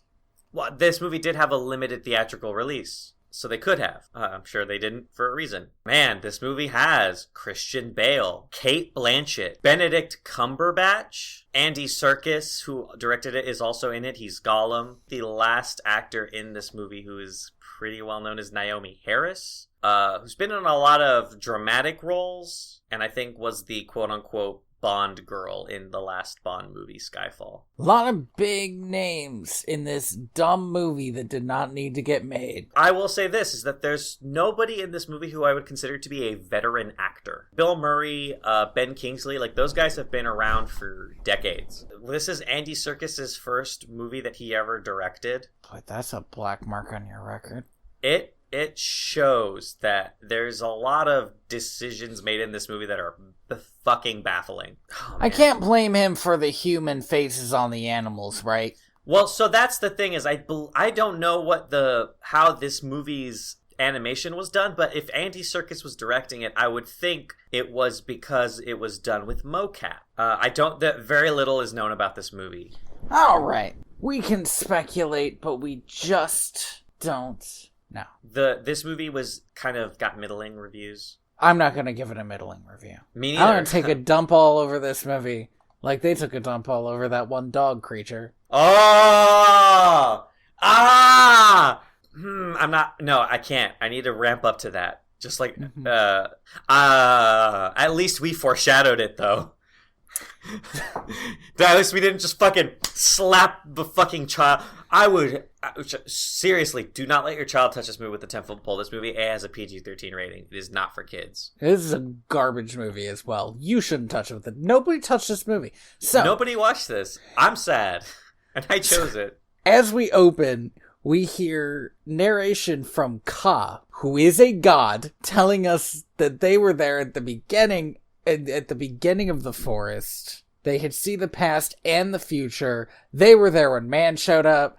They know Mowgli's magical destiny, which is so not cool. Seeing the past, that's just fucking remembering shit, right? That's not special. I can remember things that happened. Here's the thing. I'm convinced that the stuff that's, unfathomable in this movie is directly from the book. I've never read this book. Me neither. I don't think I ever will. Ka sees the past, quote unquote, but in the other movie, Ka could show Mowgli the past, which I assume means that seeing the past is a thing from the book, even though it sounds dumb as hell. And that they both took it, but one of them interpreted it, and one of them just said it. Do you know what I mean? Yeah, so here's the thing, is the narration in the first movie is very simple. It's Bagheera, hey, you want to hear some crazy shit? Let me tell you some crazy shit. And then we're in the movie. This narration lasts 30 minutes. Also, so Ka starts talking about... Okay. So we show a tiger killing like a bunch of people. This tiger is massacring this village. Children, women are dying left Khan and is right, talking up about and down. How Shere Khan did not like man and broke the ancient law. And I wrote, what ancient law? Not what is to the kill ancient man? law? I wrote that too. I'll tell you what the ancient law is. And I can't remember if I learned it in this movie or the other movie, but it's not to kill for sport. That's the ancient law, but for some reason fucking Ka doesn't say that. No! First of all, this movie fucking says the law, the jungle law. You're breaking the jungle law. This is against the law. All the time, they don't actually say any of the laws until like 2/3 of the way into the fucking movie. Also, they treat the law like a law, an established law that people have agreed on. When in like the other a cop movie, is gonna come and arrest you and take you to a judge and say you broke the law. In the other movie, they treat it more like it's a state of nature. They kind of treat it like a god's law. Like going against it is literally unthinkable because you just don't. And because people who do have been punished. There's this idea of like divine retribution, right? And it's because man is such a powerful thing. In this movie, man isn't that powerful because one tiger just killed like fucking 50 people. A bunch of people. Dead. And all he has is like a bum leg from it. I don't get that. It's implied that he got it from man, but it's never outright stated. Also, I said this before, but I need to mention it again. I want like a spotlight on this moment for a second. All of the animals have human faces. They have human eyes. Ka has human lips, which is not okay. And all of the animals' faces are like they're like flattened. Because, you know, a human's face, it's flat, right? Mm-hmm. And animals tend to have, especially predators, tend to have very long faces, right? They have a snout, they have jowls. But in this movie, they don't. It looks like that thing that you see in, like, that kids who, like, I learned how to use Photoshop 2 days ago, and I blended a panther face with the human face. That's what it looks like. It is absolutely jarring. Specifically, Shere Khan and Baloo should have some kind of worst face contest, because both of them were so off-putting to me that, like, I got a stress headache watching this movie, because, like, watching these animals move and talk was so bad. Well, even Bagheera, who doesn't have any speaking lines at the beginning of the movie, as soon as Bagheera shows up, you're like, oh no, that ain't gonna fly. That's fucking weird. So this starts with the same premise as in the other movie, but we kind of get to it a weird way where we see Mowgli as a baby for a while. Like, hi CGI wolves, I'm a real baby. Hello, it is me, an actual baby. And all the CGI wolves are like, well, we can't touch it, we're made of CGI.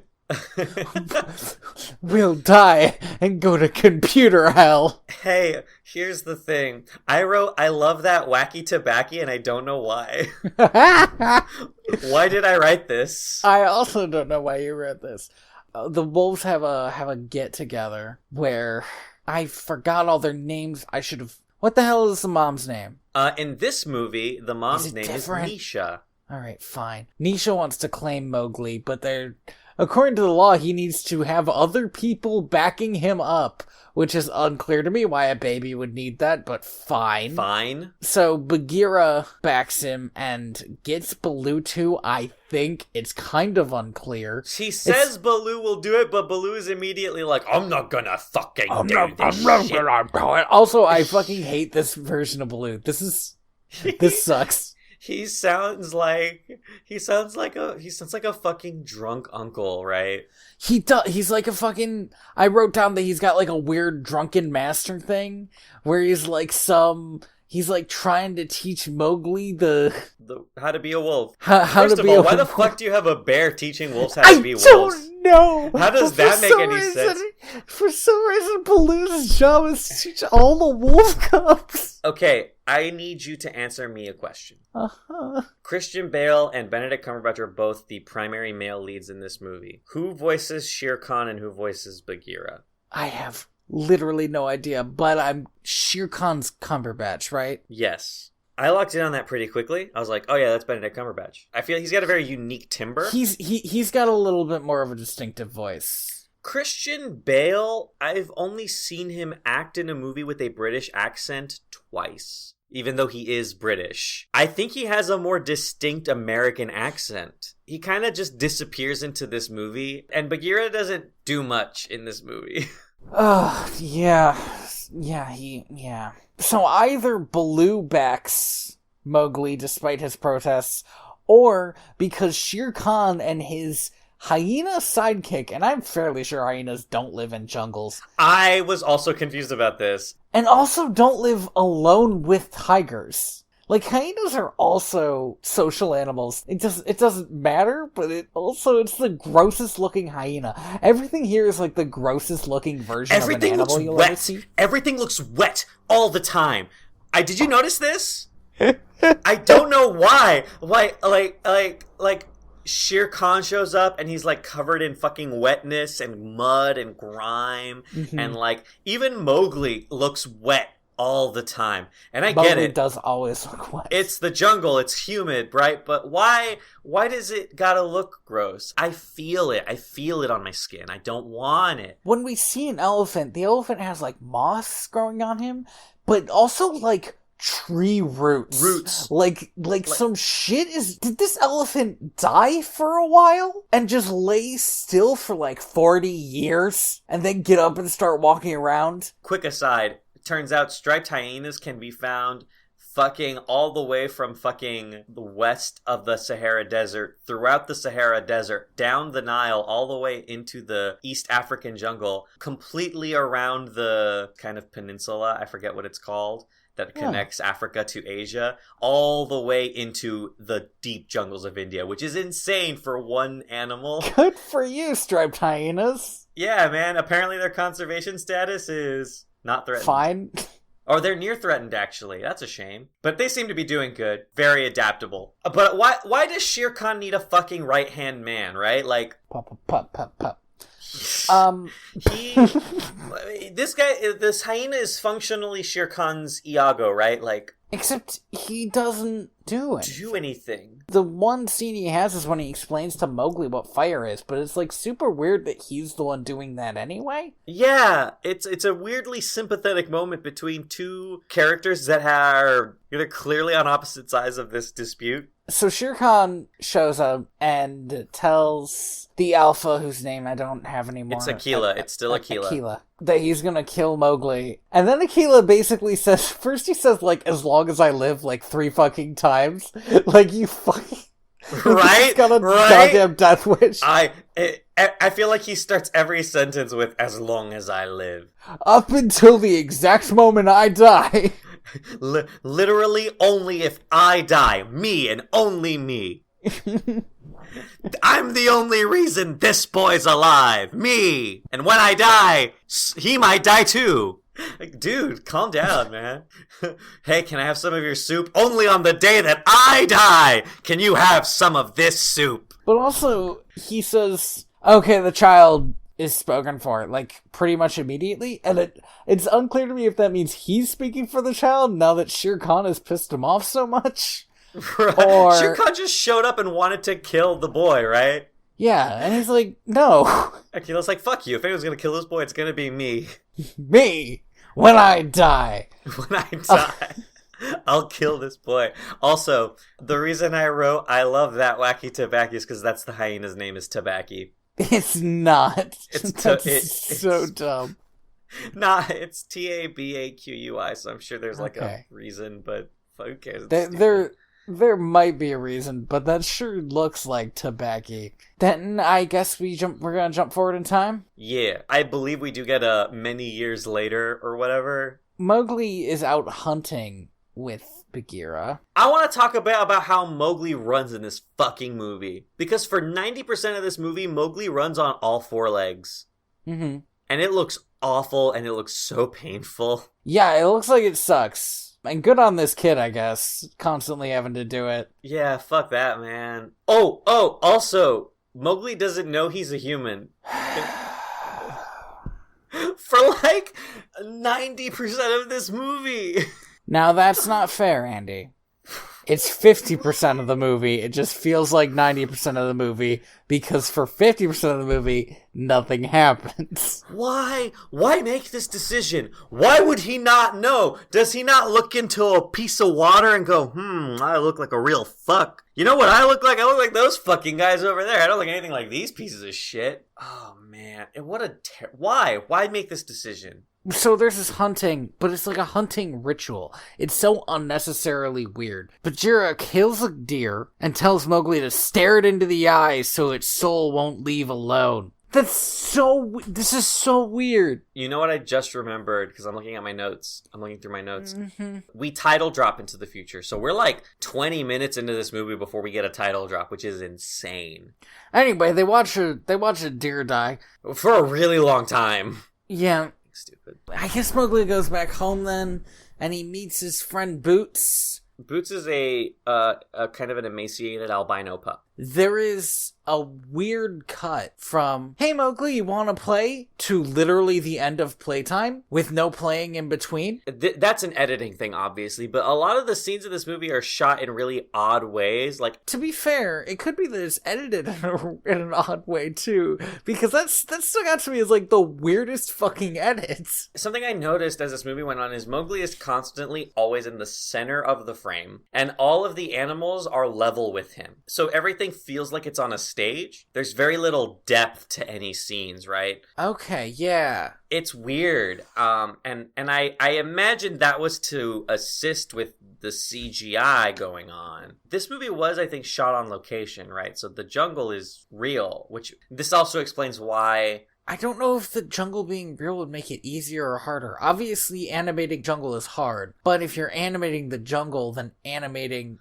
the creatures in the jungle must be a little bit easier. Well, so that's the thing, right? Is if you're animating and you have an animal and that animal needs to interact with Mowgli, who is in front of the jungle, that animal can't go from behind the jungle to the front of the jungle because then those leaves have to move. So while animating a jungle is hard, recording a real jungle and then having a CGI animal interact with it is a whole nother load of beans. A load of beans. So I think a part of the reason why so many of these scenes are so simple in terms of like their composition is because of that. And it's very, I don't know, it's weird. The whole movie feels weird because of it. We find out in the continuation of the scene that Mowgli and Boots are both picked on by the other wolves. And I'm going to say this for the first time now, but I think I say it many times in my notes. Yeah.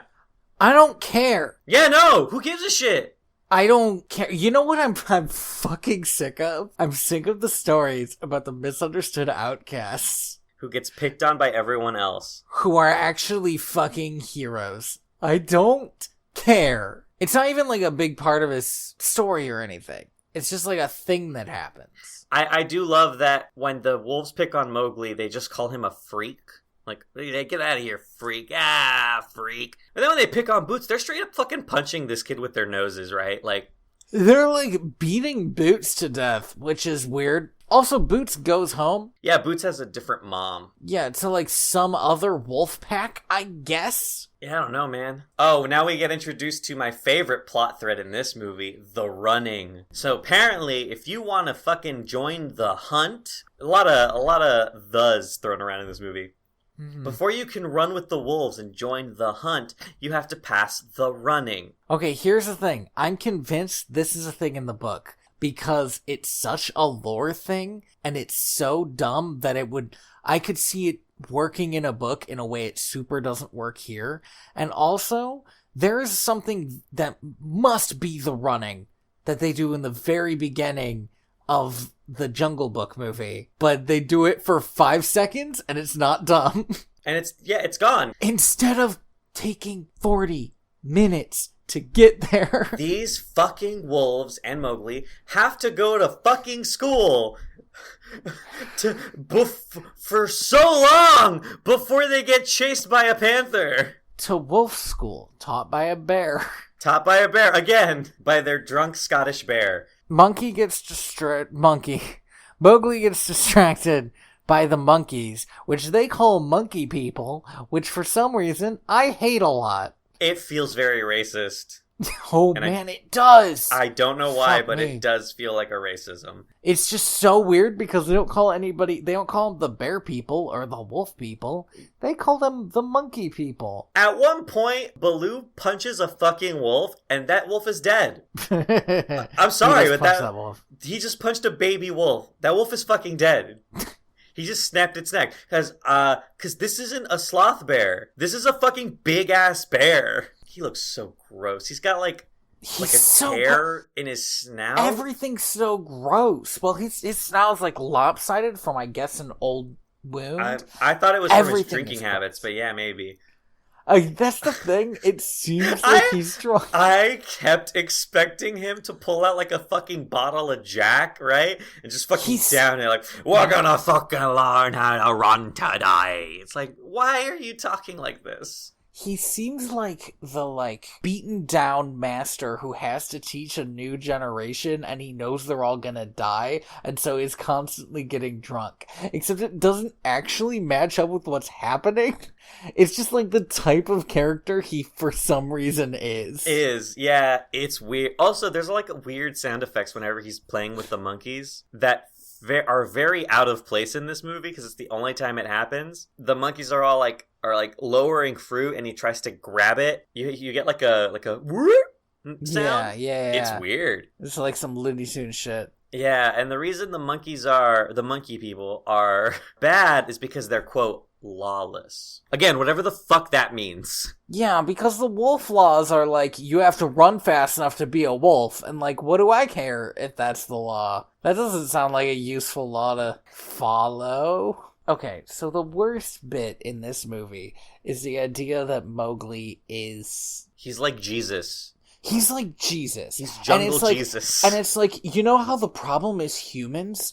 What if this human fixed it all? And it's I hate the idea that what if the problem was actually the solution? Because you know what? It's the problem. Guys, I found a way to defeat the Death Star. We have a baby Death Star. And if we raise this baby Death Star to love our planet, it's going to save us from the adult Death Star. Well, that actually sounds great. It does, but that's the politics that's happening in this movie, right? Yes, and the other thing is, at the end of the movie, no spoilers, but the way that Mowgli solves all of his problems seems like it would just cause more problems for both the jungle and the village. The way he ended this was yeah, he fucking did it. The ending of this movie, we'll get to it. We'll get to it. I got a lot.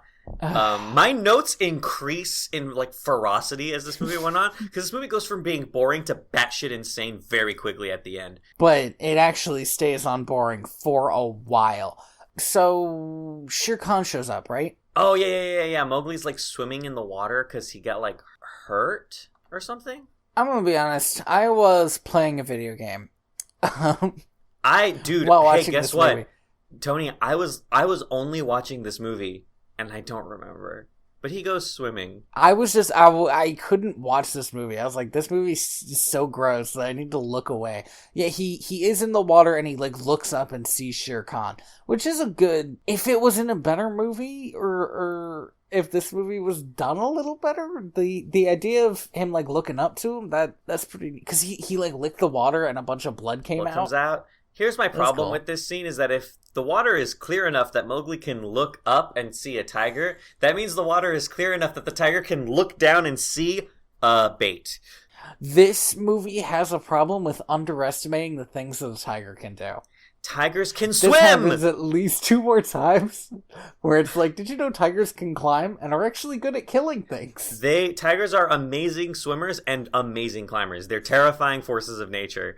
But he does get chased, doesn't he? Or he runs away because he's scared as fuck, right? He runs away and he falls. And Shere Khan chases him and he falls into a tiger pit. And you know what? Fuck this. He should have died. Bullshit, he missed all of those spikes. Yes. He was a lucky piece of shit, but I feel the idea is that a tiger is bigger than him, so they space the spikes in a way that they definitely would have hit a tiger, but not necessarily would have hit a kid.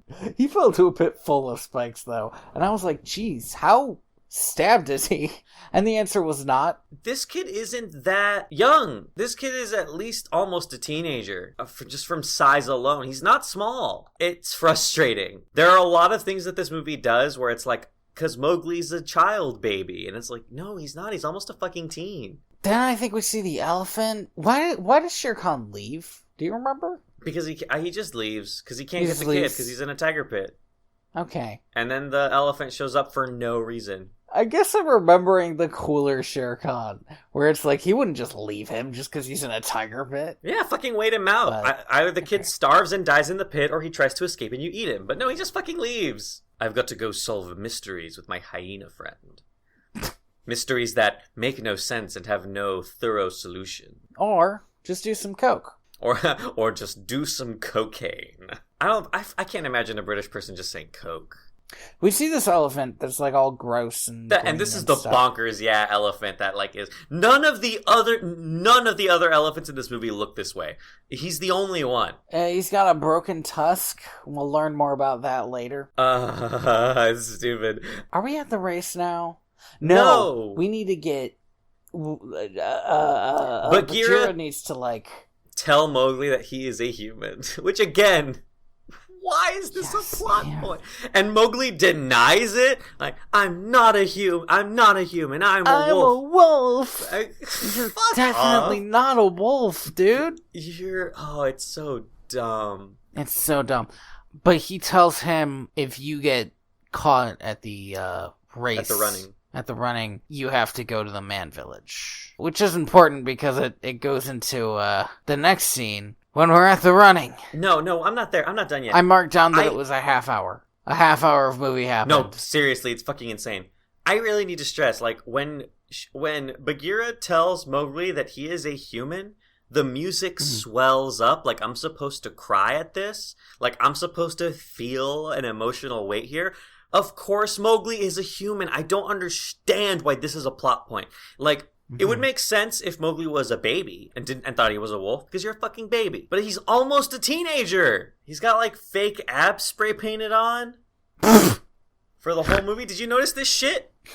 No, I didn't notice the fake abs. It's crazy. Like, because kids, even if a kid has a fairly dense muscle mass, because they're kids have a lot of body fat, a lot of baby fat around their bodies, so they actually can't really cut their muscle the way an adult can, because their metabolism doesn't work that way. It's not efficient yet. That's why even like very strong children who do a lot of exercise and do a lot of weightlifting still look like kids. But this kid straight up has like spray painted muscle, like abs and muscle groups in his body, and it looks ridiculous. I'm sorry. I don't care how much time you spend fucking running with wolves in the jungle. He is a kid. Kids don't look like that. Are we at the race? Can we get to we're at the stupid race? We're finally at the race. Oh, fuck this scene. Lordy.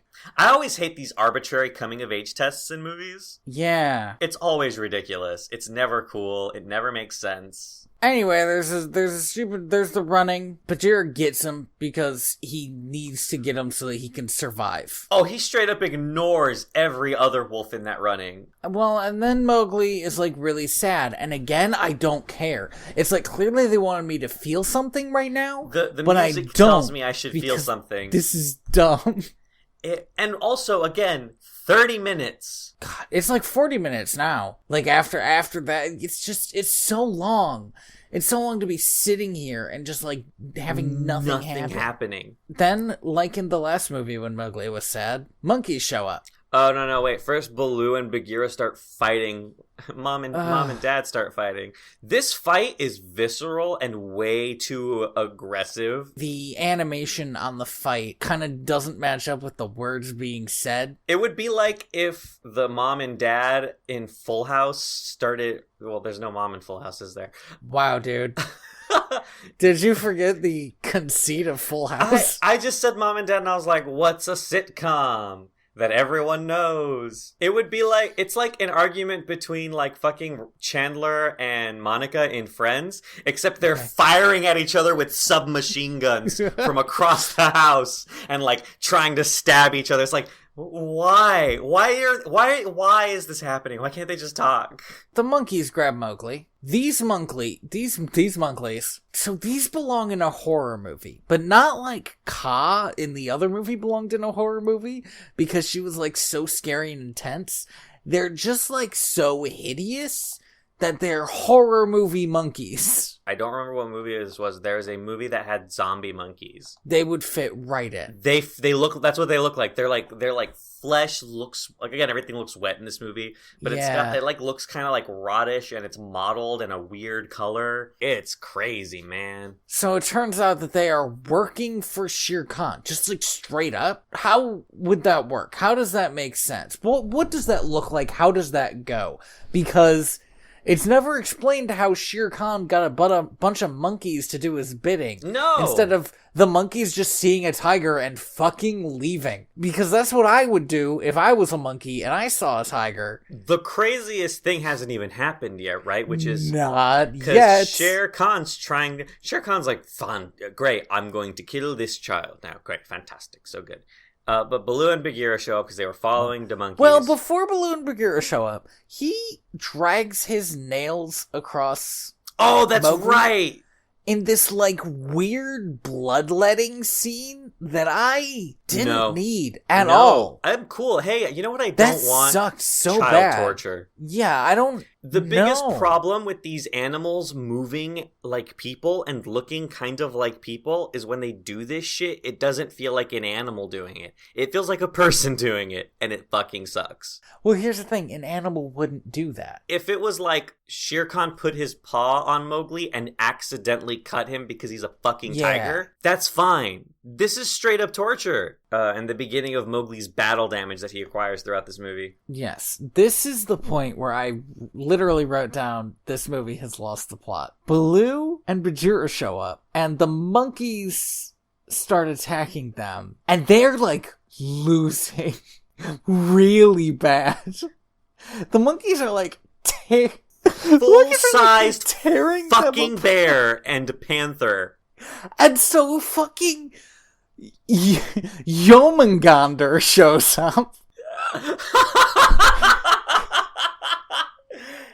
I'm glad you got that reference, because that's like all I could think of. Like, this snake is so huge. But the implication is also that the snake saves him by eating him. Like, the way everything is framed, it feels like the snake ate him and then spit him out somewhere later. It's batshit. This whole fucking scene is like... And it's shot really confusingly, too. Like, it's kind of hard to tell what's happening. Because Shere Khan straight up disappears. Yeah, I don't know what happened to Shere Khan. Like, he's just gone, man. Now, so we see Mowgli. I guess he's healed up a bit. He's watching all the wolves go hunting, and he's sad. And do you know what? Sad. That feels so weird to me because some other shit happened on that day that maybe I would be thinking about more than the fact that I didn't run a race good. And then Boot shows up, and this is when I realized, and it would come to a head a little later on, no pun intended. This is when I realized that the only reason... My chest hurts.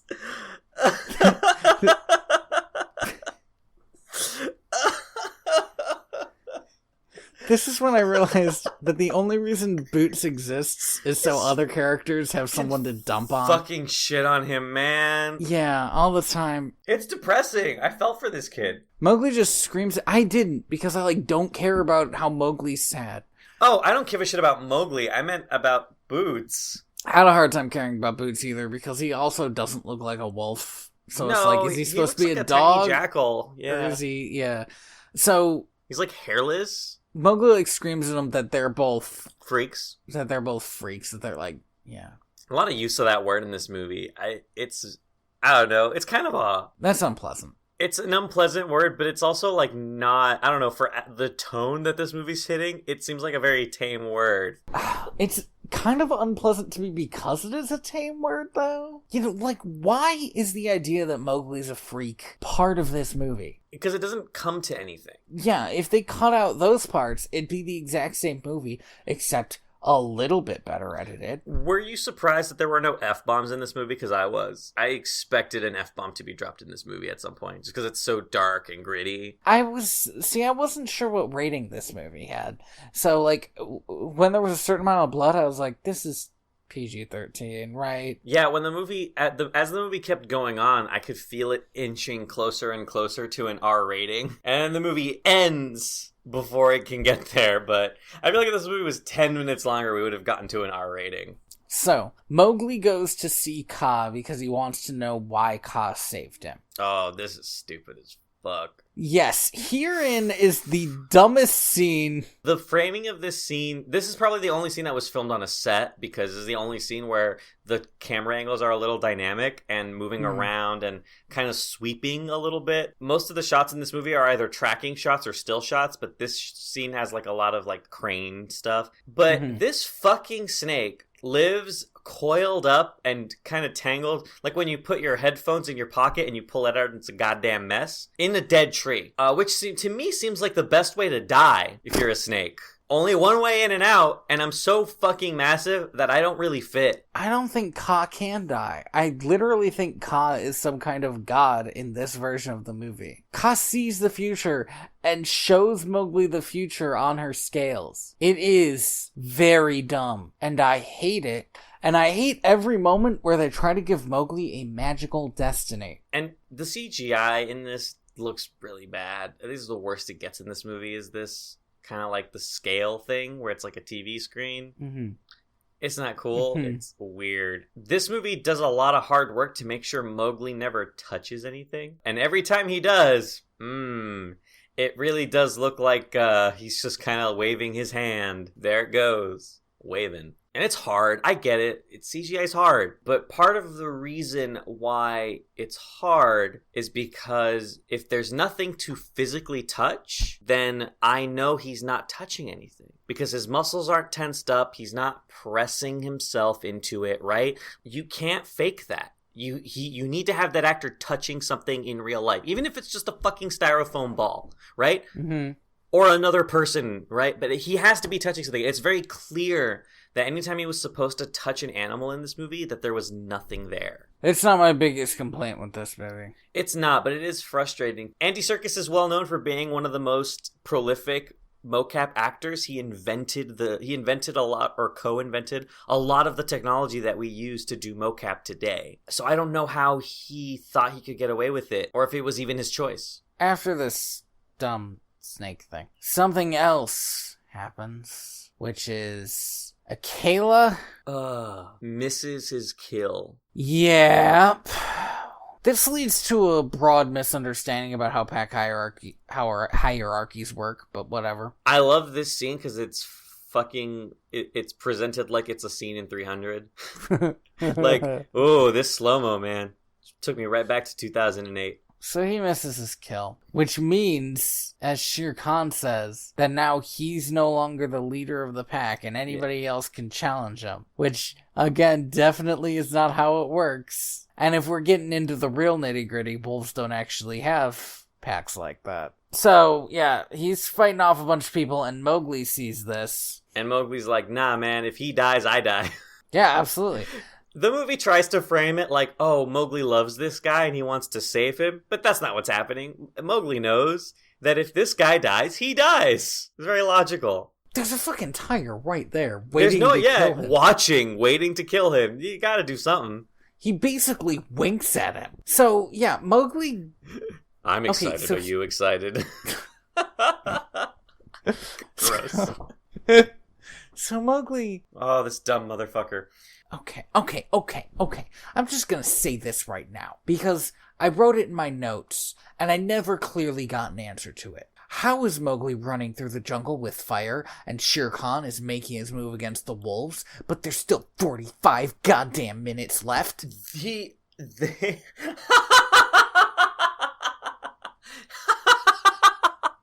Yeah, dude. The geography in this movie also makes no sense. They must be right next door to the fucking man village. How did he get to the man village and get... Has Akela just been, like, knocking so many fucking heads? At what point is he still the alpha? Because I want to stress something.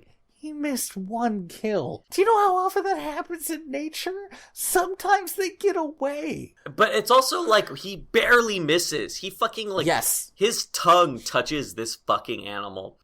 Like, are you kidding me? And the alpha also definitely doesn't need to be out there for every kill. Once again, wolves don't have hierarchies like this, but lions do, and the biggest, baddest lion sits at home. Yeah, man, he proved it. There's a lot of stuff. Yeah, man, this movie's still got a while to go. This movie takes a really hard right turn around here, but that we're getting to, where it becomes kind of a different movie for a while. Yep. So, he takes the fire back to Shere Khan. He makes a pretty cool threat against him about, like, burning him alive. Yeah. And some the fuck how this ends the whole pack leader fight. He shames Aquila. That's fucking stupid. Yeah, would you rather be ashamed or dead, you piece of crap? Yeah, he shames Aquila, and, like, I don't care. Aquila kicks him out of the pack. Again, Aquila is still in charge of the pack? Unclear.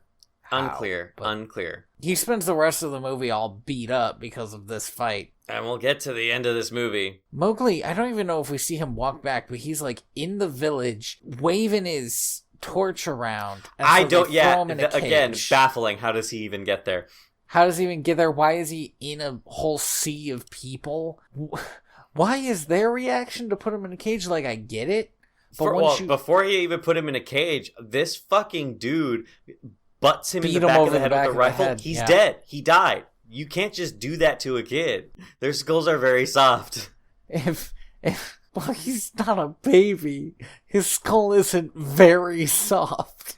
It's still, hey, listen, man. This is a big guy with a big gun. I'll say this. You should be able to do that with a kid and them not pass out. If they pass out, there's trouble. Whenever somebody passes out, there's some serious fucking trouble. Oh, Aquila does also straight up kill a bunch of wolves. That does happen. Whatever. Who cares? This movie is so tone deaf, and we're gonna get to the most tone deaf part very soon. But first, let's talk about fucking child abuse. Why'd they put him in a cage? Why? He's a kid, and like I get that it was very troubling when a random kid came into your village with fire. But once you took the fire away, why was he still in the cage? When you fucking knocked him unconscious with the butt of your rifle. Bajira comes and visits him. Oh, Bajira just comes here to break his heart, man. And is like, nah, I can't save you. Also, I used to live at a circus, which is a palace, which is a weird addition to my backstory. Yeah, I still have the mark of man underneath my neck. Sure, I guess. This will never be mentioned again. Don't bring it up. It also doesn't really do anything for you. I just want you to feel bad for me. Have you considered that maybe I'm the victim, Mowgli? Well, he tells Mowgli that he knows men, or that he knows man. You can earn their trust. Whatever, I don't care. And also the fucking hunter that knocked him out, who does have a name. Does he? I didn't learn it. I don't fucking know. I don't think Mowgli ever learned it, so he's whatever. Watching the whole time. Yeah, when the panther, like, walks up and starts talking to this kid, and this kid's like, Panther, help me out. And I know he can't understand the kid. Also, that should be a clearer thing, because they have this guy speaking English, and they have the Indian people speaking in... Hindi. Is Hindi a language? I believe so.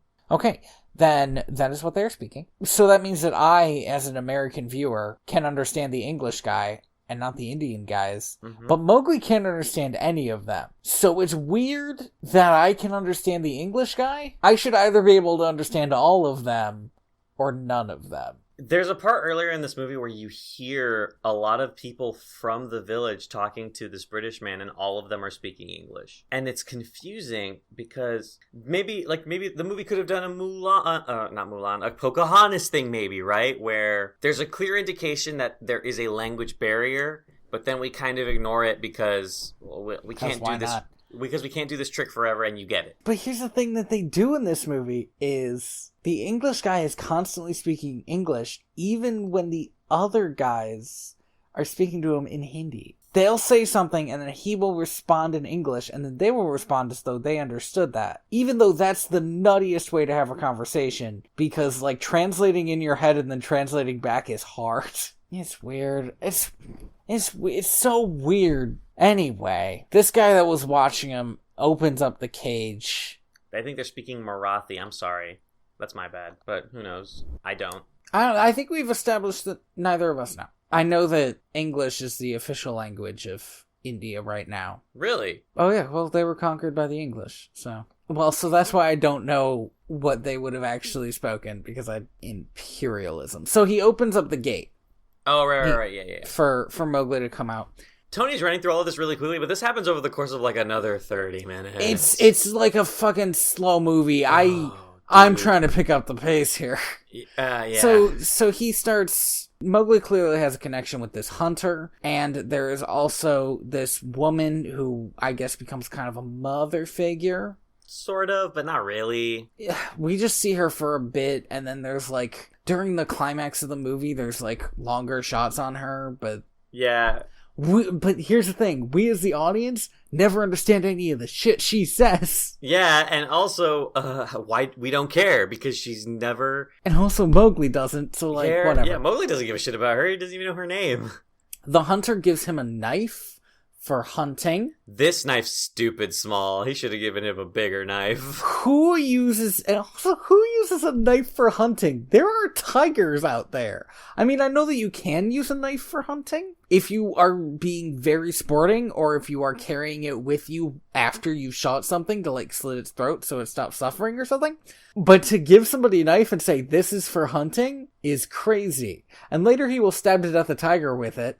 Stab a tiger to death with it, which is the dumbest thing. It doesn't work at all. The blade of this knife is about maybe 3 inches long, barely long enough to kill a human. If you go in multiple times, eventually you'll get there. It'll take a while, but you'll get there. Nah, dude, if you stab a tiger once with this, the most you'll do is make it go, I'm gonna kill you now. So.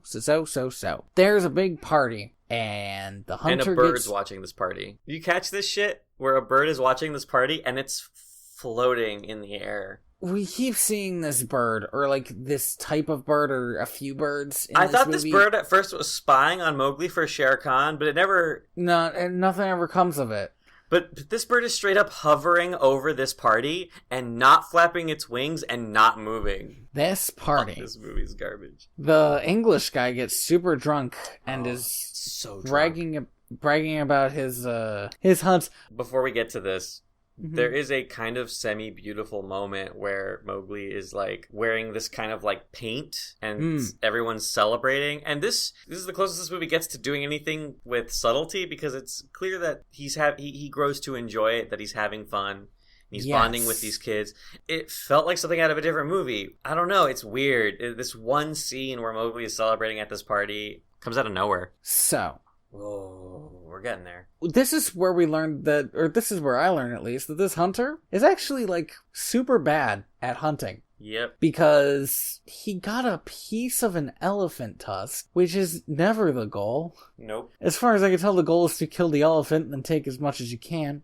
He still hasn't killed this fucking tiger. It's been weeks. Yeah, he's straight up been there for so long. They hired him to kill a tiger. Why hasn't he killed the tiger yet? He hasn't even... I don't think he's even gone out into the jungle, because there's no scene of him stalking. We learn later that he's a super bad shot, too, so... Oh, yeah. I mean, to be fair, he is drunk and hungover, so probably not him at his best. Mowgli helps him back to his tent, flops him down, and then Mowgli goes into a room with, like, all of his trophies and stuff. A menagerie. It's a menagerie of like, preserved and pickled animals and stuff. Yeah, there's a bunch of preserved and pickled animals, and he sees Boot's head. So here's a dog's head for your tone-deaf adventure movie. Why the fuck not? We saw this dog speaking with the voice of a fucking child, and now it's been beheaded and propped up on a fucking stick. What is this movie? Who is this for? I was about to say the same thing. I don't know who it could possibly be for. It is the most tone-deaf piece of shit I have ever seen. Who thought this was okay? Who wrote this? This is fucking trash. And so now Mowgli realizes that, oh, I guess I don't want to hang out with the humans if this is the kind of stuff they do. Whatever, fine. So he Okay, so I was still mad about the dog head thing, right? But then, see, that's the thing. They wanted it to be sad, but it's so far past sad. It's like a dead dog is sad, right? That's like a tearjerker thing. But it's like if a dog is beheaded off screen and then brought back and you only see the head, then that's like so far beyond. I'm just mad at you for making that dumb decision. The fact that you made me see this. Fuck you. I don't want to see this. This sucks. And so I was very mad about that. And then it just cut to the next scene. So it straight up glosses over the fact that Mowgli returned, how he found the wolves, and like everything. How any of this even happened. He has the elephant's tusk, and he tells it he will show it where the hunter is if he helps kill the tiger. Okay? So he tries to get the wolves to help. The wolves don't help. Fine. Neither do Bagheera and Baloo at first. They're all just kind of sitting around like, we're not going to do shit. Fuck you. Yeah, everybody's like, no, you broke the laws. Break the law of the jungle. Law of the jungle, which is for some reason let the tiger do whatever he wants, I guess. Yeah, right? Like, how come the law of the jungle doesn't have a bit where, like, if somebody else breaks the laws, you kill them? You kill them. Or something. So they can't keep breaking the law. Anyway, Mowgli lures Shere Khan out, then surrounds him with a bunch of elephants. Yeah. And then proceeds to not let the elephants trample him or something. That would have been the thing to do. Also, it really pissed me off that Mowgli and like 20 elephants are here, but his family's not, because that's a terrible climax. Yeah. In the other movie, this scene was about like his family, and the whole jungle getting behind him. What it means to belong. To defend him. Yes. And this movie, it's like, he manipulated the elephants into helping him because he had leverage over them. That's it. That's get that leverage. All of it. Also, I love that he fucking attaches the tusk back onto the elephant like it's a goddamn fucking Lego. Click. There, it's all better now. Something happened here that made me really mad, but I don't remember what it was. So, Mowgli stabs Shere Khan. I don't know what else happened, except I know that, No, wait. So at this point, Bagheera, Baloo, and all of the wolves are like, all right, let's go help Mowgli. Let's get off our ass and go help Mowgli. And Akila's like, oh, I'm not going. I have been shamed. Okay, so now the hunter gets out of his tent because everyone sees this boy fighting this tiger, and everyone's like, what's happening? He's fighting the tiger. What do we do? Oh, wait. Even before this, though, there's a bit where Mowgli is climbing a tree, and Shere Khan is climbing behind him, and, like, falls and gets stuck. And I got so pissed because tigers can definitely climb trees. Oh, yeah, dog. It's stupid. I was so mad because, like, why can't he do this basic tiger thing? And if the tree's too small, why can't he knock it down? He's a tiger. Oh, also, yeah, when Mowgli climbs a tree in the Jungle Book, it's a fucking massive tree. Yeah, this one's like a really fucking small tree. This looks like a tree that I bought at Home Depot and forgot to plant. Yeah. Like... So the dude comes out. Are you going to talk about the bit where he shoots the gun? The hunter aims his gun and fucking shoots Mowgli. No. I mean, yes, he does do that. But first he does shoot Shere Khan. He shoots Shere Khan, and this bit pissed me off first because it was like so loud that everybody's ears were ringing. But he's so far away that it wouldn't sound that like you could tell a gun was shot. Yeah, you'd be like, huh. But it wouldn't hurt your ears. I've heard a gun go off from distances, right? Like, it sounds like a firework. Is somebody doing something 5 blocks away? They are so far removed from this gunshot. He's so far, he's got a fucking scope on his sniper rifle that he's using to shoot this tiger, which, by the way, does not help when he shoots. It's shot like fucking Saving Private Ryan, where Mowgli's, like, holding his hands over his ears and rolling around, like, oh god, it was so loud, I can't imagine. Yeah, I forgot. That's what fucking pissed me off, is this fucking shit. The animals don't show up until after the gunshot. They don't show up until after man is involved. And I'm like, this is the part where you definitely don't show up. This is the part where you go, actually, fuck Mowgli. Fuck this. We're moving. We're leaving. That's insane. You'll all just end up as pelts. And no, but he straight up shoots Mowgli, and then he shoots the kid. Yes. He shoots Mowgli! And he, like, regrets it, I guess. For, like, 2 seconds before he fucking tries to take another shot. Then he tries to take another shot, and the elephant, like, stampedes him. No. This scene needs some care, because a lot happens in 2 seconds. This is such a dumb scene. Why should we take care? They didn't.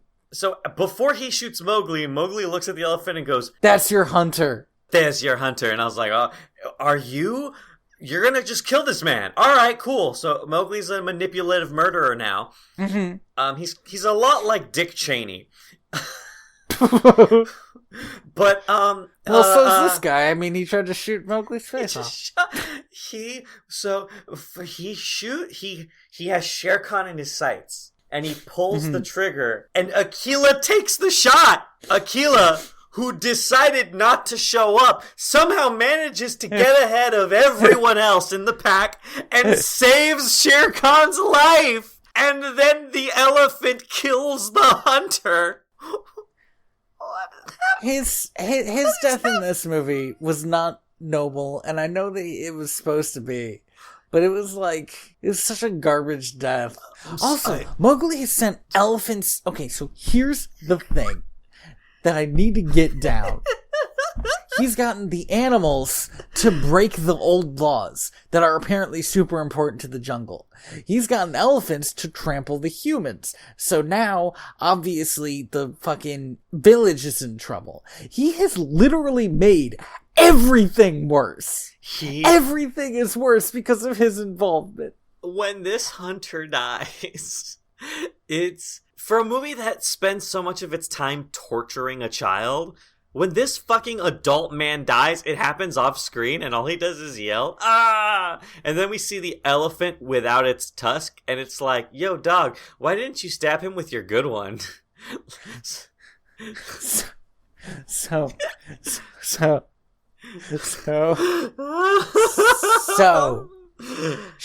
Khan is so beat up now. He's like limping away to die, and Mowgli follows him because he's that much of a prick. I do want to stress again that this hunter would have killed Shere Khan dead if Akela didn't take the bullet for him. It doesn't matter. Everybody's dead now. So, Shere Khan is lying almost dead. Mowgli's like right in front of him. Man, this bit, after everything in this movie, this bit pissed me off so much. Oh man, yeah, it gets bad. Shere Khan swipes at him, and Mowgli stabs down and kills him. And Shere Khan misses the swipe, but Mowgli doesn't miss the stab. How? Because there's no way Mowgli's reach is longer than Shere Khan's. He's a kid, and he's a tiger. And this tiger's fucking massive. I've drawn up the charts. It doesn't work. We brought in CSI. We forensic this shit. It doesn't. This is like the moment in The Lion King when Nala's mom reaches down. Yeah, and her neck's the length of a giraffe. Yes. Mowgli's arms are just like 70 feet. They're King Louis length, right? Yes, except his arms, again, they're not even extended. He like stabbed straight down. Like Shere Khan's head was right underneath him, but for some reason his arms couldn't reach. Ugh! Even if, alright, assuming that Mowgli stabbed Shere Khan faster than Shere Khan could swipe at him, right? Animals are known to do this. They will continue the last thing they did, even if they're brain dead. Because it's muscle memory. But the other thing was, we saw him go all the way through on that swipe. The camera showed it. He just missed. It's impossible. It doesn't make sense. Oh, and yet, we're still not at the worst part of this movie. Somehow. Then everybody celebrates. No. No. We go back to Akela, who's still dying. Who's like, and he's like, oh, I'm dying. Mowgli. Oh my god. Lead them. What the fuck are you talking about? This fucking kid? You want this kid to lead your pack of grown-ass adults? Doesn't make sense. This isn't Tarzan, Akela. You fucking turd. You can't take what he says as gospel, he was shot. If I was Bagheera or Baloo, I'd be like, no, fuck you, Aquila. One of us will lead. He's a kid, actually. Or, here's a weird idea. Maybe one of the wolves. I feel like if Baloo spent his whole life teaching wolves how to be wolves, maybe he should be the leader. He could be the leader. I feel like he's lasted longer, because he mentions that he trained Aquila, which is crazy. Baloo does have a mom and dad who aren't Aquila in this movie, but they don't matter. Then it's like a celebration. Like, we did it. But it's not a time to celebrate. This all sucked, and it's still very bad. Do they think that... Okay. Ugh. This village of people who hired a hunter to kill a tiger watched this jungle boy, order elephants to trample their village, order wolves and panthers and bears to kill a tiger. They're fucking hiring the British fucking military to come in here. It's just gonna ramp up, man. This ending is horseshit. It's stupid. It doesn't make sense. The worst part is that Ka comes back with the voiceover and is like, now that the hunter and the tiger are dead, everything is fine. Like, there's only one human hunter. And, I love the last line in the movie. Now the jungle finally has a voice. What the fuck is that supposed to mean? It doesn't have a voice. He went back to being a wolf. He's not gonna, speak in Congress. What do they have that's not Congress in India? I think it's Parliament, because it's British. You might be right. He's gonna show up to fucking Indian Parliament and be like, I represent the laws of the jungle that I broke multiple times. Are they gonna draft a new fucking jungle constitution? What? Why? What? Who cares? After I was done with this movie, I looked up those reviews for this movie, because I wanted to know. I felt kind of bad. Like I was being too hard on this movie. People like this movie! No, you weren't being hard enough. And for real, I wasn't being hard enough, because here's the thing: is I was reading some of these reviews, and it is absolute horseshit. Finally, a Jungle Book movie for adults. Why do you want a Jungle Book movie for adults? Come on. Who thought to themselves when they watched the Jungle Book, man, I really wish this was for adults? Actually, read the fucking shitty racist book if you want it to be for adults. God damn it. I literally do not know if it's racist. It might be cool. It might be, but I assume because it was written by an imperialist British man. I read Tarzan once, though, and it wasn't cool. Hey, guess what, dude? Yeah, exactly. This is the same era. Oh, boy. Fuck this movie, dude. I wouldn't burn this movie at the stake. It has no reason for existing. There's no moral. There's no message. There's no consistent tone. Worse. It tries to have a moral and a message and completely fails. The fact that it seems to think that it has some sort of moral to it, some sort of perfect tie-in, means that it's way worse than if it just knew that it was bullshit. Oh yeah, Rudyard Kipling is actually 10 years older than Edgar Rice Burroughs, so this book is probably way shittier than Tarzan. Okay. Oof. This movie has no reason to exist. It must only exist because there was still some hotness after the other Jungle Book movie, right? Well, that's the crazy thing about this movie, right? Is that this movie was supposed to come out in 2017. But, actually, though, that's not true. It was originally going to come out in 2016, which is when the original Jungle Book came out. So they were pretty much done shooting by then. But they had to shift the date to work on visual effects. And then after the Jungle Book did super well, they pushed it back another year. And by that point, Warner Brothers had lost some faith in this movie so much that they just sold the distribution rights to Netflix. Oh, okay. All right. Okay, that makes sense. But what a dumb movie. I'm glad we never have to watch it again. I feel bad. I feel like every time I pick a movie, we end up in this place. Well, one of those movies was quite good. Yeah, no, seriously, that 2016 Jungle Book is a beautiful piece of art. I really like it. It's probably the highest rated Disney remake, and it's because it's not a remake. It really is its own thing. So yeah, watch the Jungle Book remake from 2016, and don't watch Mogli Legend of the Jungle. Because it sucks. Because, it sucks. And you'll know immediately that it sucks, because it's super easy to tell from the jump that this movie's gonna suck. Like I honestly, like I said, this movie isn't as bad as I thought it would be. It is still absolutely a train wreck. It's such garbage. It's so boring. It's so boring, and the parts that aren't boring are, like, gross and bad. Thank you for listening to Direct to Video.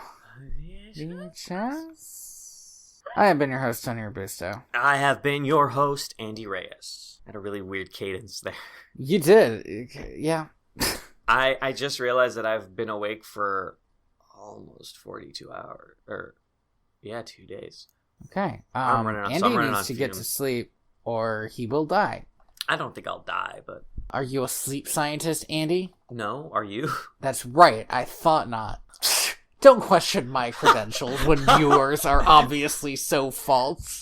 I have been... Wait, we said that. You can find me on Twitter at TheaterBats. You can find the comic that I do at inspiredbytrueevents.org. You can find me on Twitter at royalty_valens. I'm starting to ramp back up posting again. It's been a lot of fun.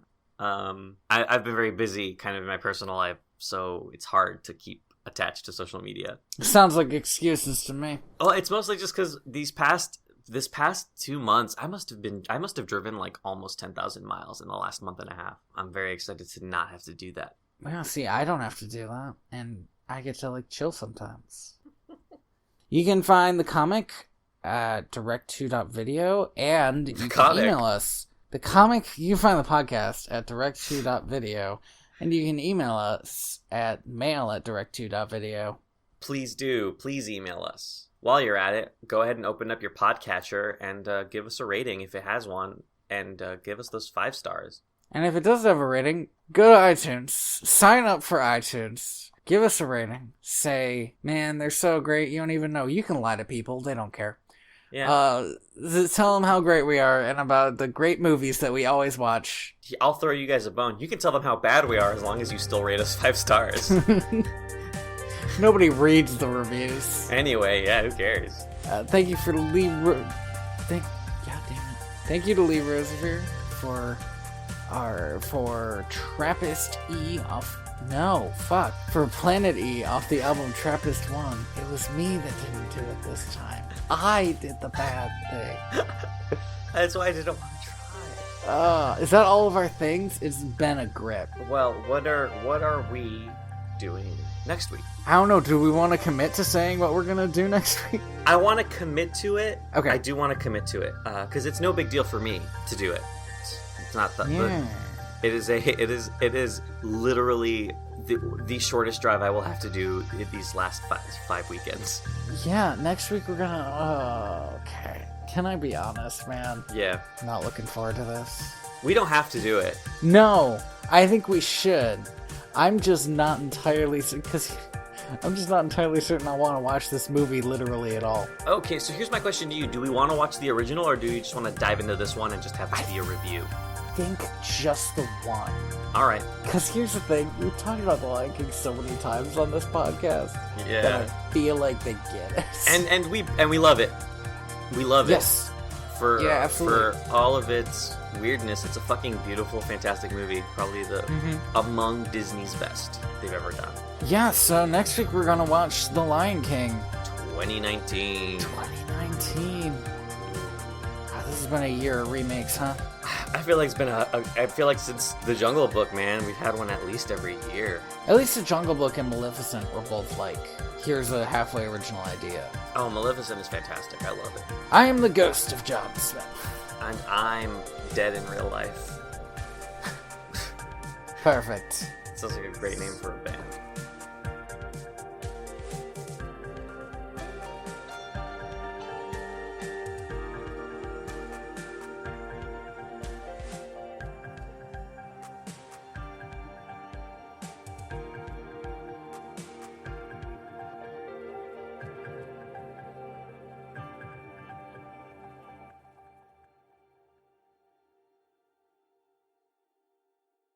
I'd be off of my fucking gourd, man.